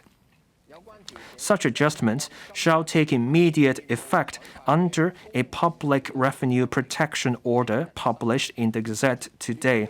It is anticipated that this measure will benefit 37,000 buyers and cost the government approximately $1.9 billion per year. I stress that for all the demand-side management measures for residential properties, commonly known as harsh measures, will remain unchanged. Transport infrastructure. The government adopts the infrastructure-led and capacity-creating planning principles in taking forward transport infrastructure projects, with a view to unleashing the development potential of areas along transport corridors and meeting transport and logistics demand arising from long-term development in a forward-looking manner, while fostering better connectivity with other GBA cities. According to the preliminary recommendations in the strategic studies on railways and major roads beyond 2030, the government plans to build 3 strategic railways and 3 major roads in order to formulate Hong Kong's future major transport infrastructure development blueprint. In the 4th quarter of this year, the government is now consulting the public for their views on the above recommendations concerning the roads and railroads. Application of innovation and technology in the construction industries. Hong Kong people have always been proud of our infrastructure, which is one of the keys to maintaining the city's competitiveness. To further strengthen the advantages of our construction industry, we will promote the extensive application of advanced technologies in the construction industry to improve construction methods and materials. I have earmarked $30 million for the Development Bureau to conduct a study on establishing the Building Testing and Research Institute and to carry out related planning and preliminary design.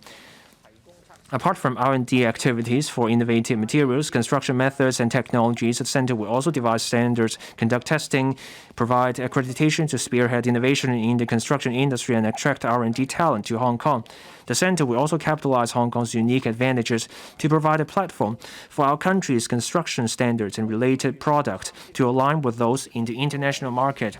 I have also earmarked $30 million for conducting a study on the construction of the first advanced construction industry building at a site of about 3 hectares in Qingyi, carrying out planning and preliminary design work, as well as advising its mode of operation.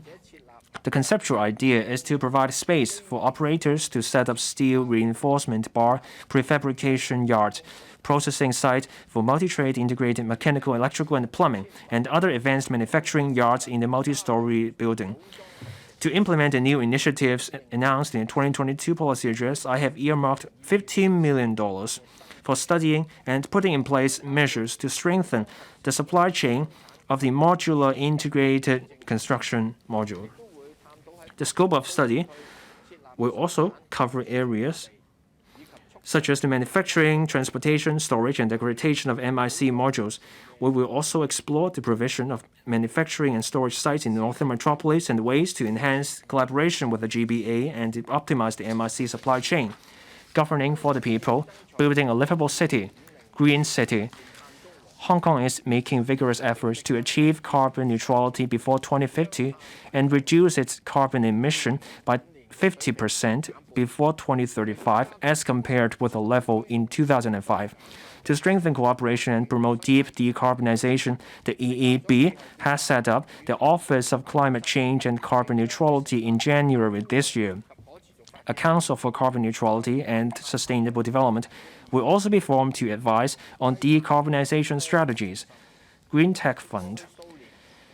In the past few budgets, I allocated resources in support of efforts to address climate change. Last year, I injected an additional funding of $200 million into the GTF, doubling the provision of $400 million. The GTF received overwhelming responses from applicants, and 22 projects from local universities, designated public research institutes, and private enterprises have been approved.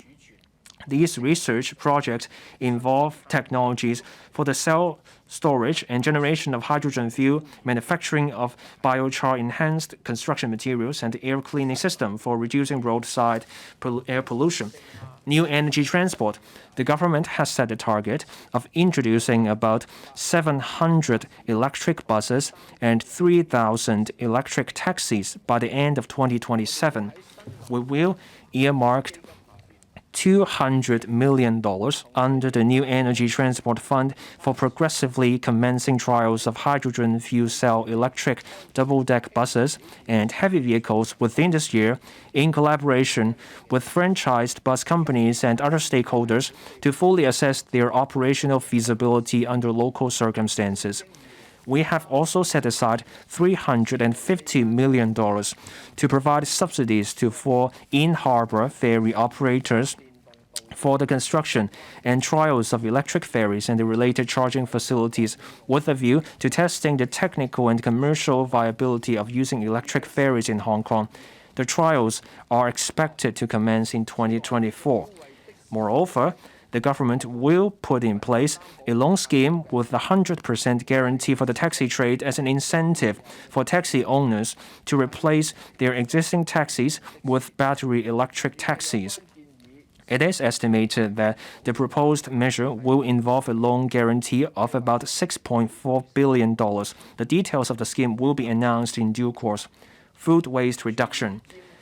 Food waste accounts for 30% of municipal solid waste disposed of at landfills. In 2023-24, we will allocate an additional funding of $62 million to gradually expand the scope of food waste collection to cover more public and private premises, including food establishments, markets, hotels, large shopping malls, etc. The food waste collection trial scheme for public rental housing estate will also be extended to cover a total of 100 blocks involving about 150,000 residents. Through these measures, we can not only reduce the volume of odorous food waste disposed of at landfills, but also deliver the food waste to the Organic Resources Recovery Center for conversion into renewable energy. Countryside conservation.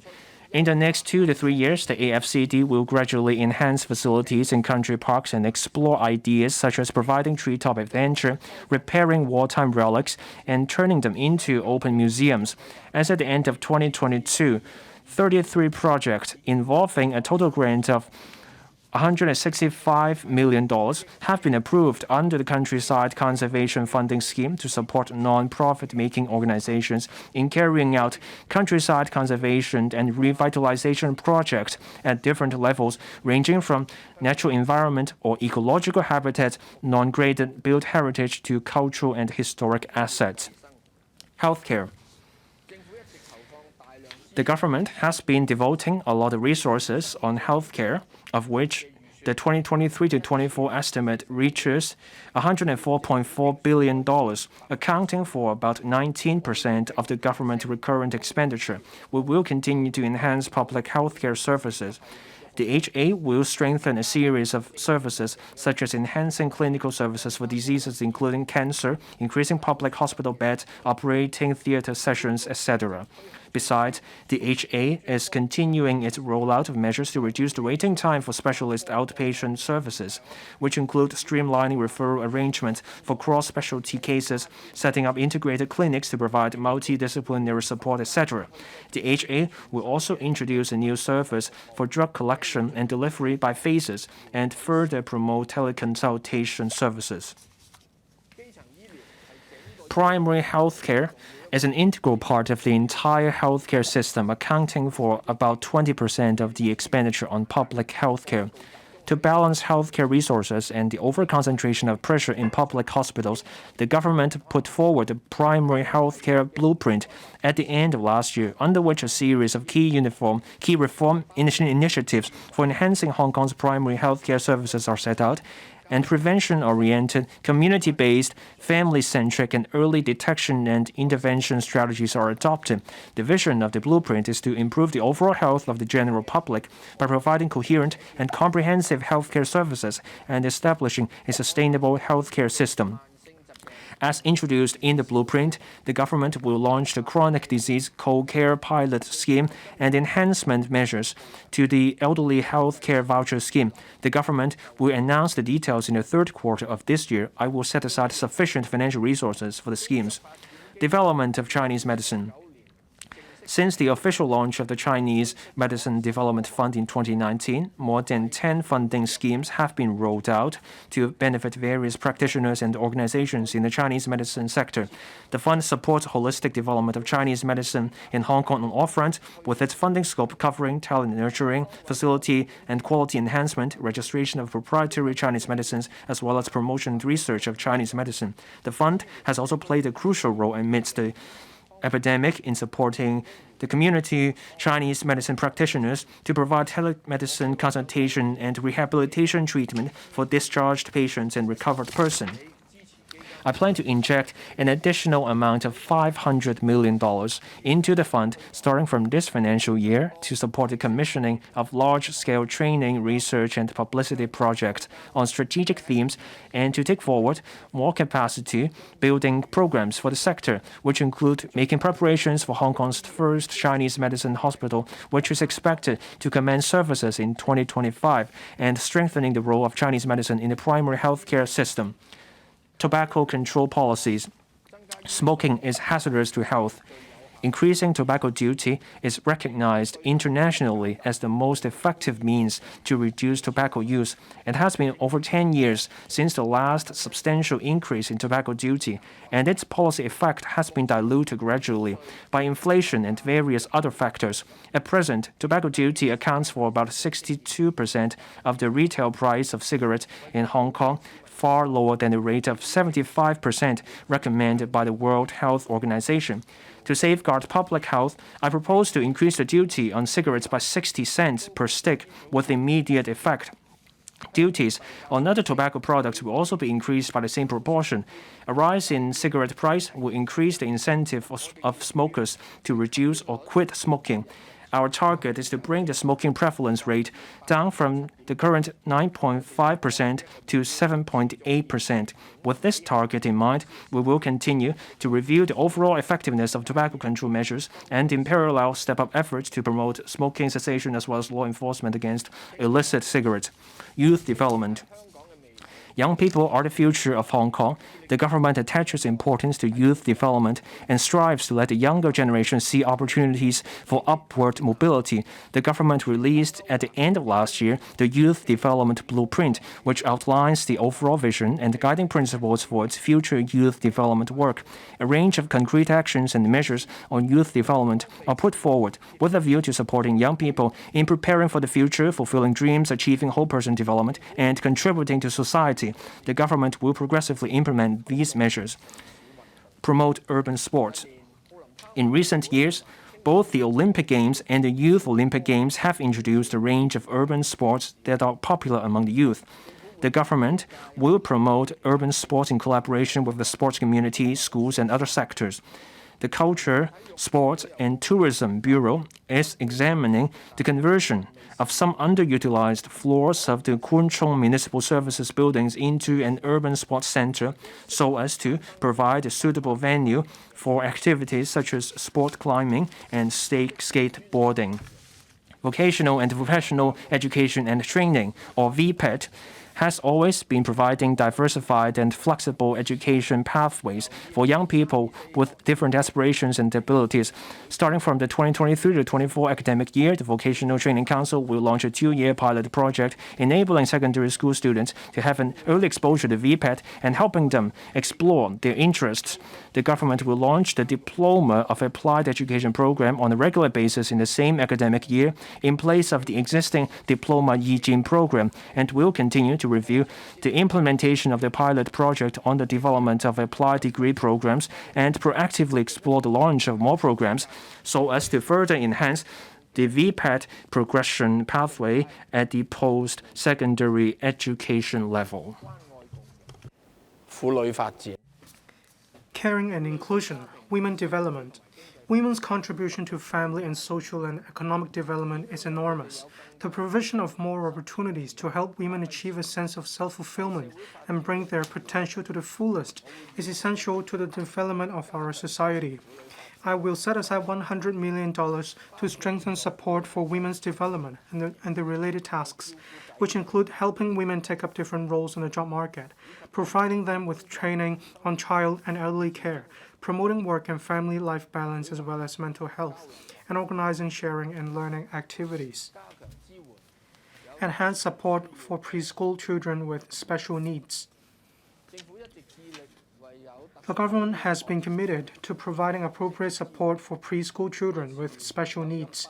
Currently, about 80 kindergartens and kindergarten-cum-childcare centers provide on-site training. Through a pilot project for children awaiting assessment of their physical and intellectual abilities or assessed to have borderline developmental problems, as well as support for their parents and teachers, i.e. Tier 1 support services. Since the launch of the pilot project nearly 3 years ago, over 70% of the children who have received Tier 1 support services have smoothly bridged over to mainstream primary schools for education. This shows that early intervention in their prime learning period not only contributes significantly to their rehabilitation and growth, but also benefits their families. In view of this, I will step up efforts to support these preschool children by allocating additional resources to regularize Tier 1 support services and extend them to cover nearly 900 pre-primary institutions. Such services will also be integrated with on-site preschool rehabilitation services, which support preschool children with mild disabilities, to offer comprehensive and timely assistance to preschool children with different levels of special needs through interdisciplinary service teams under a school-based and integrated approach. The above measures will incur an annual recurrent expenditure of about $174 million. Support aging in place. The government provides the elderly with various types of care and support services at the community level to help them age in place.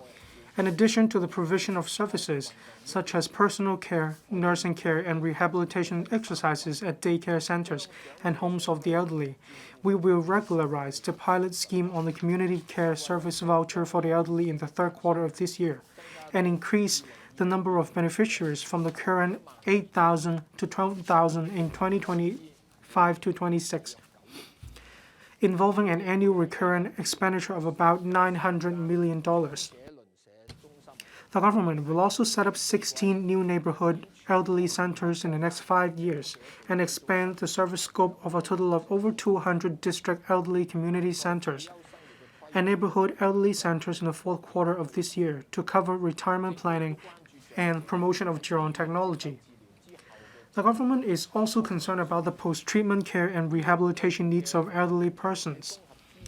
The Hospital Authority's Integrated Discharge Support Program for elderly patients offers 6 to 8 weeks of support services for discharged elderly patients with a higher risk, which include rehabilitation exercises, meal services, environmental risk assessments, and recommendations on home modifications in order to facilitate their recovery at home and reduce their readmission risk. The government will expand the program starting from the third quarter of this year. by increasing the number of beneficiaries from about 33,000 to 45,000 per annum, and the number of beneficiaries who can be referred to receive home support services will increase from about 9,000 to 11,000. This measure will involve an annual recurring expenditure of about $74 million. Enhanced support for carers. Carers devote much time and energy to support elderly persons and persons with disabilities so that they can continue to live in a familiar community. They deserve credit for building a caring and inclusive society. In recognition of their sacrifices and contributions, the government will step up its efforts to cater for carers' various needs. On financial support, the government will regularize 2 financial assistance schemes for carers from low-income families and raise the amount of monthly allowance starting from October this year, involving an annual expenditure of about $430 million. The government will also set up a dedicated carer support hotline in the third quarter of this year, with professional social workers rendering emergency support, emotional counseling, and outreaching services. Encourage further employment of elderly employees. With an aging population and a declining birth rate, Hong Kong's workforce is expected to shrink. At present, there are about 1.5 million elderly persons aged 65 or above. Many of them are still capable of working beyond traditional retirement age and are willing to stay in employment. I propose to increase the tax deduction for the mandatory Provident Fund (MPF) voluntary contributions made by employers for their employees aged 65 or above, from the current 100% to 200% in respect of such expenditure. This will encourage employers to continue to hire mature employees while helping the silver-haired increase their retirement savings. Encourage provision of more quality private residential care homes for the elderly and persons with disabilities. As proposed in a 2022 policy address, more incentives should be provided to developers for the construction and operation of residential care homes for the elderly, RCHEs, in private development projects. Upon review, we have decided to, in addition to continue to exempt the gross floor area (GFA) of these private RCHEs from payment of premium, raise the GFA of RCHEs that can be exempted in each development project. Furthermore, we propose to exempt such GFA from the calculation of the maximum GFA of the relevant projects. It is hoped that these enhanced measures will increase the supply of quality private RCHEs. We will launch the enhanced measures in the second quarter of this year, and we will conduct a review after a 3-year trial period. In addition, the Development Bureau and Labor and Welfare Bureau will formulate a similar scheme for residential care homes for persons with disabilities, RCHDs, so as to encourage the market to provide more quality private RCHDs. Encourage installation of separate water meters for subdivided units. To encourage landlords' participation in the scheme for installation of separate water meters for subdivided units launched by the Water Supplies Department, payment of the water fee deposit and charge for providing a meter for each separate water meter installed under the scheme will be waived.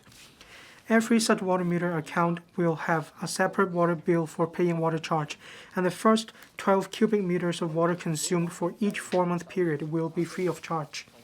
Revised estimates for 2022 to 23. Last year, Hong Kong's economy was plagued by the epidemic. Meanwhile, the sharp tightening of monetary policies by central banks across the globe has significantly weakened the external economic momentum, with adverse impact on the local economy. Government revenue has fallen short of expectation, and the revenue from profits tax in this financial year will be lower than the initial estimate.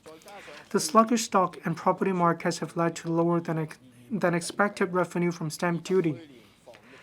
The weak property market also has a bearing on revenue from land premium, with a massive expenditure incurred by the 2022 Employment Support Scheme launched after the announcement of the last budget and the anti-epidemic measures taken last year.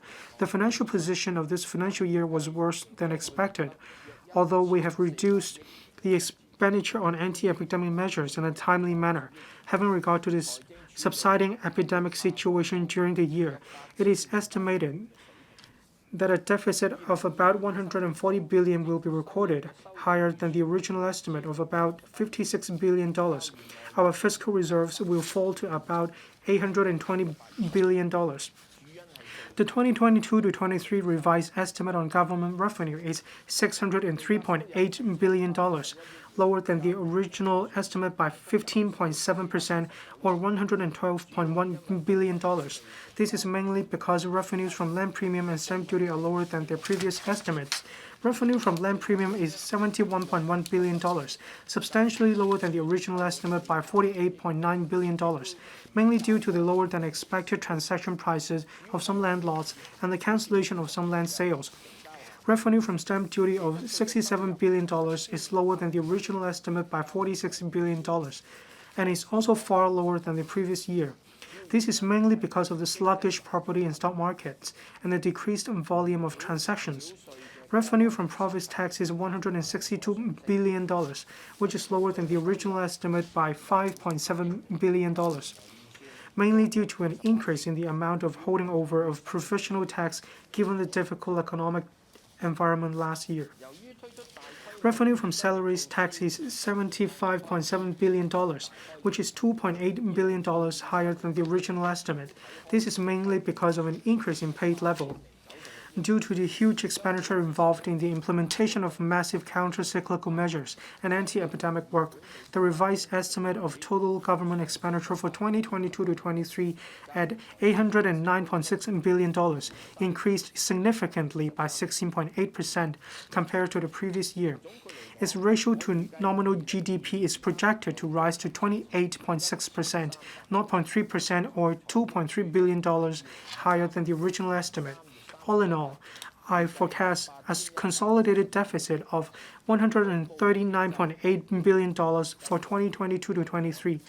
Fiscal reserves are expected to be $817.3 billion by the 31st of March 2023. The civil service establishment maintained zero growth in this financial year. Departments have enhanced effectiveness and efficiency through reprioritization, internal redeployment, and streamlining of work processes, so that various new policies and initiatives of the government can be taken forward with the civil service establishment maintaining at the present level. Estimates for 2023-24. Despite enduring the epidemic for over 3 years, our society remains fairly stable and our public finances are robust. However, we have seen 2 years of heavy fiscal deficits, while the external environment is still rife with challenges. We will continue to adhere to the principles of exercising fiscal prudence, keeping expenditure within the limits of revenue, committing resources as and when justified and needed, strictly containing the growth of government expenditure and exploring various ways to increase revenue. In addition, we will consider utilizing appropriate financial instruments, such as issuance of bonds to better manage cash flow, and launch several major infrastructure and works projects as scheduled to benefit the public as early as possible. Expenditure. The major policy initiatives announced in the 2022 policy address involve operating expenditure of about $27.8 billion and capital expenditure of $29.1 billion. I will ensure that adequate resources are provided to fully support the launch of these initiatives. In 2023-24, the recurrent expenditure will slightly increase by 3.3% to $560.2 billion. Of this, substantial resources have still been allocated to livelihood-related policy areas, including healthcare, social welfare, and education, involving a total amount of $329.4 billion, representing 59% of the recurring expenditure. Non-recurring expenditure will substantially decrease by 53% to $69.3 billion. Total government expenditure for 2023-24 will decrease by 6% to $761 billion, with its ratio to nominal GDP projected to drop to 25%. We will continue to strictly control the growth of the civil service establishment. The government's target of zero growth in the civil service establishment will remain unchanged in 2023-24. It is expected that as at end March 2024, the civil service establishment will remain at about 197,000 posts. Revenue. In the face of pressure on public finances, we have to reduce expenditure and, more importantly, increase government revenue. The key direction for increasing government revenue is growing the pie with a view to driving up revenue through economic growth. Enterprises and individuals faced huge pressure during the economic downturn in the past few years. While we are steadily returning to normalcy, it will take some time for us to recuperate and consolidate our foundation. Therefore, we should strive to minimize the scope of impact brought by any upward adjustment of taxes as far as possible. Profits tax and salaries tax are major sources of revenue. In previous budgets, it was mentioned that revisions to these tax rates will be put on hold having regard to the epidemic and prevailing economic situation. Our community has now entered the post-pandemic stage, with traveling between Hong Kong and the mainland and the rest of the world resuming in recent months, and the atmosphere in society turning optimistic. However, given that external economic conditions are still slackened, volatile, and ever-changing, the momentum of Hong Kong's economic recovery still requires consolidation. Besides, when reviewing whether adjustments or changes should be made to various government taxes, we have to consider whether such adjustments or changes are in line with other government policy objectives and social values, as well as take into account our competition with neighboring regions. Hence, I propose that profits tax and salaries tax rates should remain unchanged this year. This will help Hong Kong maintain our long-standing advantages with regard to our tax regime and will complement with the government's overall policy direction of attracting enterprises and talents. As regards other proposals on the imposition of new taxes, we must first clearly consider the policy objectives of imposing such new taxes and allow thorough discussions in society before weighing the pros and cons of the proposals and making any decision on them. Nevertheless, in the face of fiscal pressure, we must seek ways to increase government revenue in the short term. I propose to impose an annual special football betting duty of $2.4 billion on the Hong Kong Jockey Club HKJC under the betting duty ordinance for 5 years starting from 2023 to 24. While the current betting duty rates remain unchanged. In formulating this arrangement, we have given due consideration to the intense external competition facing by the local betting business. The HKJC has also undertaken that the proposal would not reduce its commitment to local charities.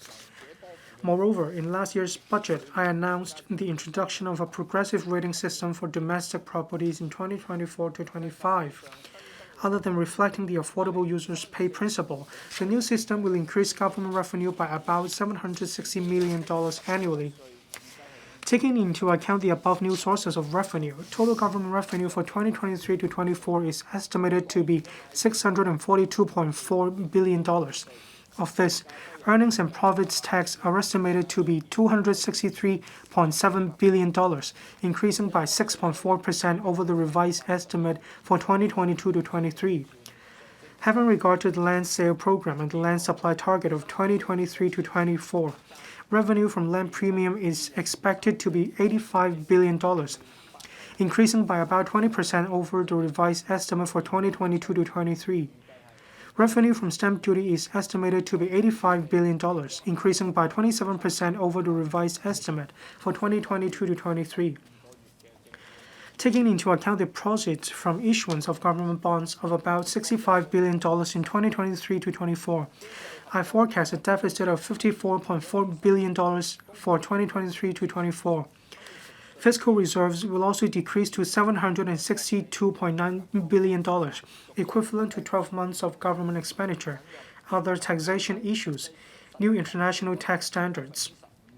In October 2021, the Organization of Economic Cooperation and Development announced the international tax reform proposals to address base erosion and profit sharing, abbreviated as BEPS 2.0. A global minimum effective tax rate of 15% will be introduced on large multinational enterprise (M&E) groups with global turnover of at least 750 million euros. Hong Kong will implement the global minimum effective tax rate in accordance with international consensus so as to safeguard our taxing rights and maintain the competitiveness of our tax regime. The government has been closely liaising with the trade in this regard while closely monitoring the implementation plan of other jurisdictions. Hong Kong plans to apply the global minimum effective tax rate on these large M&E groups and implement the domestic minimum top-up tax starting from 2025 onwards. It is estimated that this will bring in tax revenue of about $15 billion per year for the government. We will launch a consultation exercise to allow M&E groups to make early preparation. Disposal of equity interests. We will strive to maintain our simple and low tax regime, the core competitiveness of Hong Kong, with a view to attracting more enterprises and talent to do business or pursue careers in Hong Kong. In this regard, the government will put forward an enhancement proposal in mid-March to provide clearer guidelines on whether onshore gains on disposal of equity interests are subject to tax. The initiative will not only facilitate business expansion and restructuring through disposal of equity interests, but also enhance tax transparency, lower the compliance cost of businesses, increase the competitiveness of Hong Kong's tax regime, and enhance the attractiveness of Hong Kong as an international investment and business hub. Medium-range forecast. The MRF projects, mainly from a macro perspective, the revenue and expenditure as well as financial position of the government.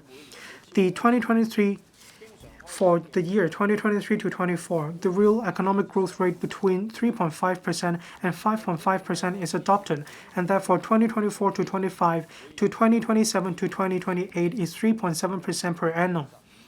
During the above period, the average annual capital works expenditure will exceed $100 billion, while the recurrent government expenditure will grow at a rate between 3.3% and 5% per annum.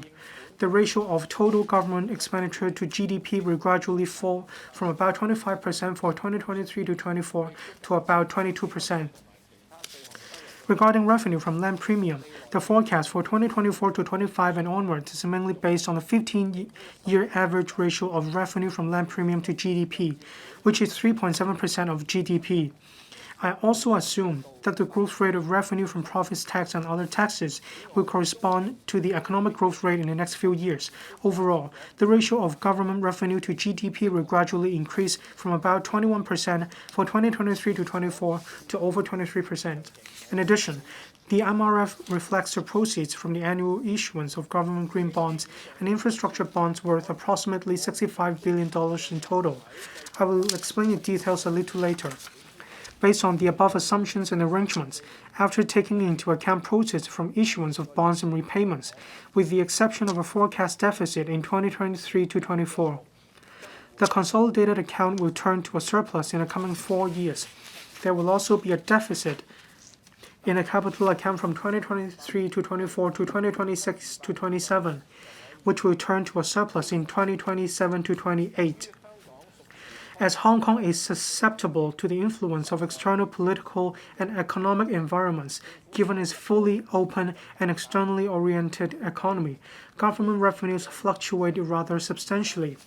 The operating account is therefore estimated to record a deficit in 2023 to 24 and 2024 to 25, which will turn to a surplus in the subsequent years. The above forecast has not taken into account any tax rebate or relief measure that the government may implement over the coming 4 years. Fiscal reserves are estimated at $983.7 billion by the end of March 2028, representing 25.6% of GDP, or equivalent to approximately 14 months of government expenditure. Public finance, Article 107 of the Basic Law. Our economy remained sluggish in the past few years because of the epidemic, resulting in huge fiscal deficits. Some people have raised concerns as to whether the government's fiscal management conforms to the requirement of Article 107 of the Basic Law. Article 107 states that the government should follow the principle of keeping the expenditure within the limits of revenues in drawing up its budget, and strive to achieve fiscal balance, avoid deficits, and keep the budget commensurate with the growth rate of its gross domestic product. I would like to offer some views here. Hong Kong is a small and open economy with scarce natural resources. It is therefore unavoidable that our economic performance is susceptible to external forces. When the external environment worsens or a natural disaster occurs, the downward pressure on Hong Kong's economy will intensify, which may result in a substantial drop in government revenue. The primary policy objective of the government is striving for the well-being of the people.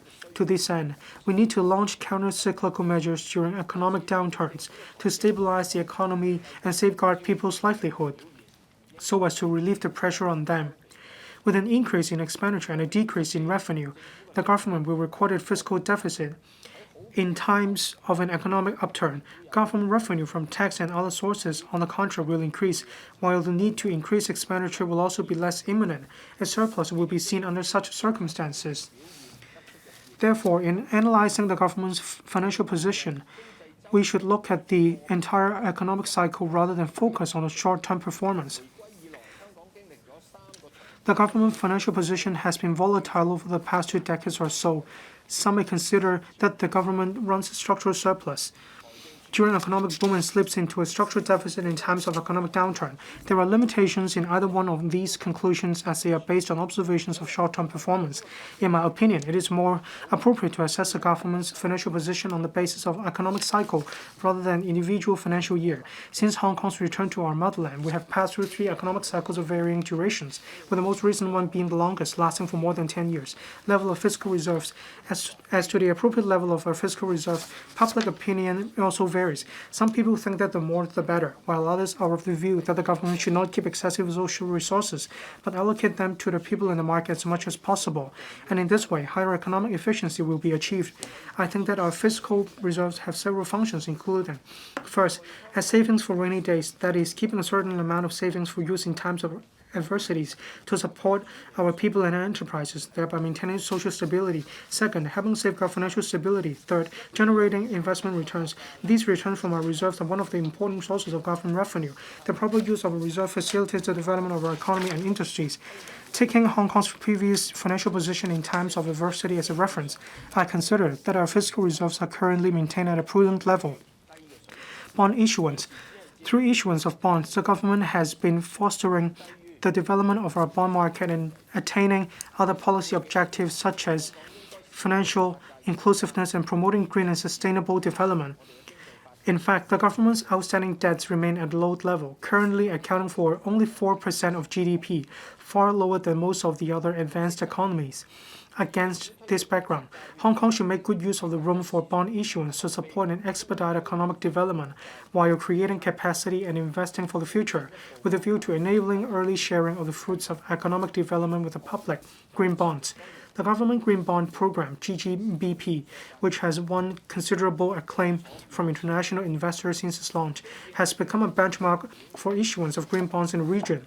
The government will further expand the scope of the GGBP to cover sustainable finance projects. The HKMA will announce the details in due course. Infrastructure bonds.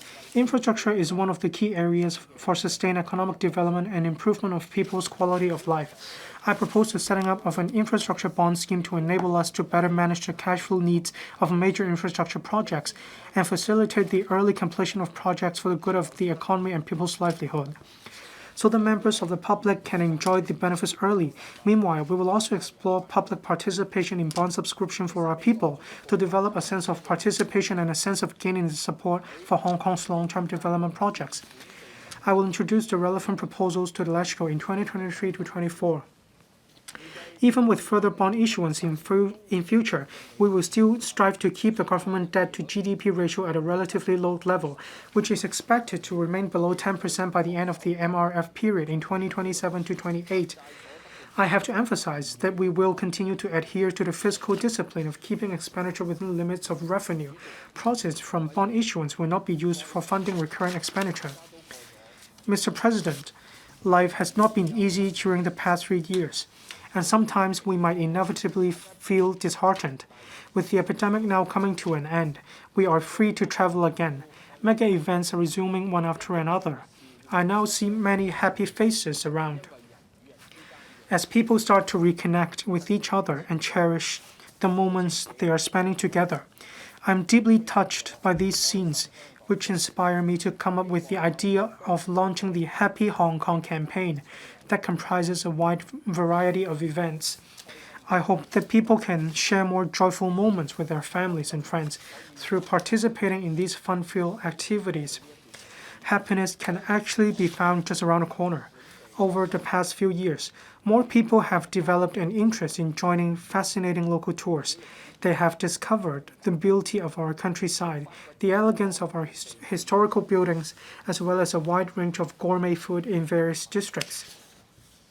Each discovery brings us a happy memory. If only we feel the things around us with our heart, we will see that there is so much to treasure in the city.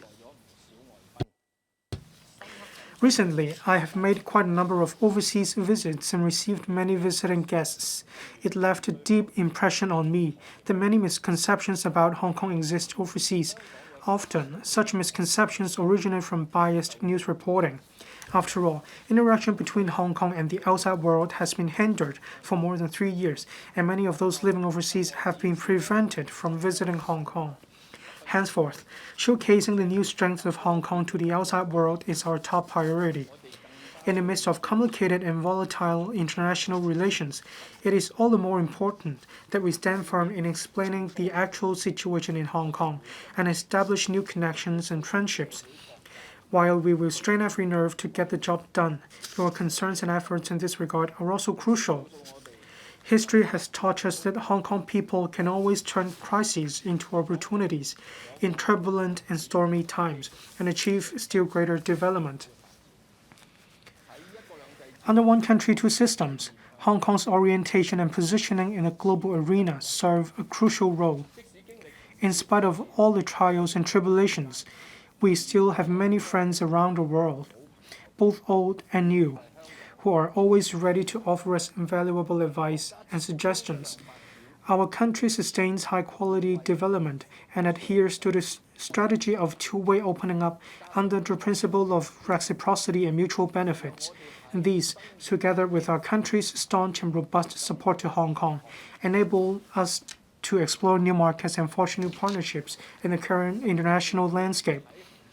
Under the leadership of the Chief Executive, the new term government embraces a new paradigm and a new outlook by giving its all with vigor and competence. As stated by President Xi Jinping in his important speech on the 1st of July 2022, the next 5 years are important for Hong Kong to break new ground and achieve another leap forward.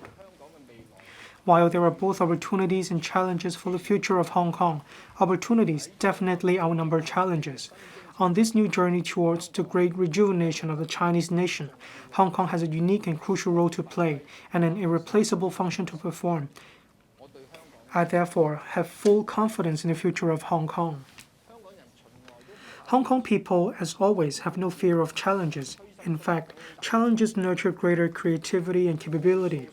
The story of Hong Kong in the past few decades reveals our success in overcoming one challenge after another, and each time scaling new heights. Each and every one of us has a place in Hong Kong's success story.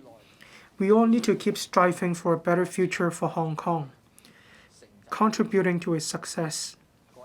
Fellow citizens, members, I can say with certainty that Hong Kong will forge ahead in this new era, on a new stage and along a new journey.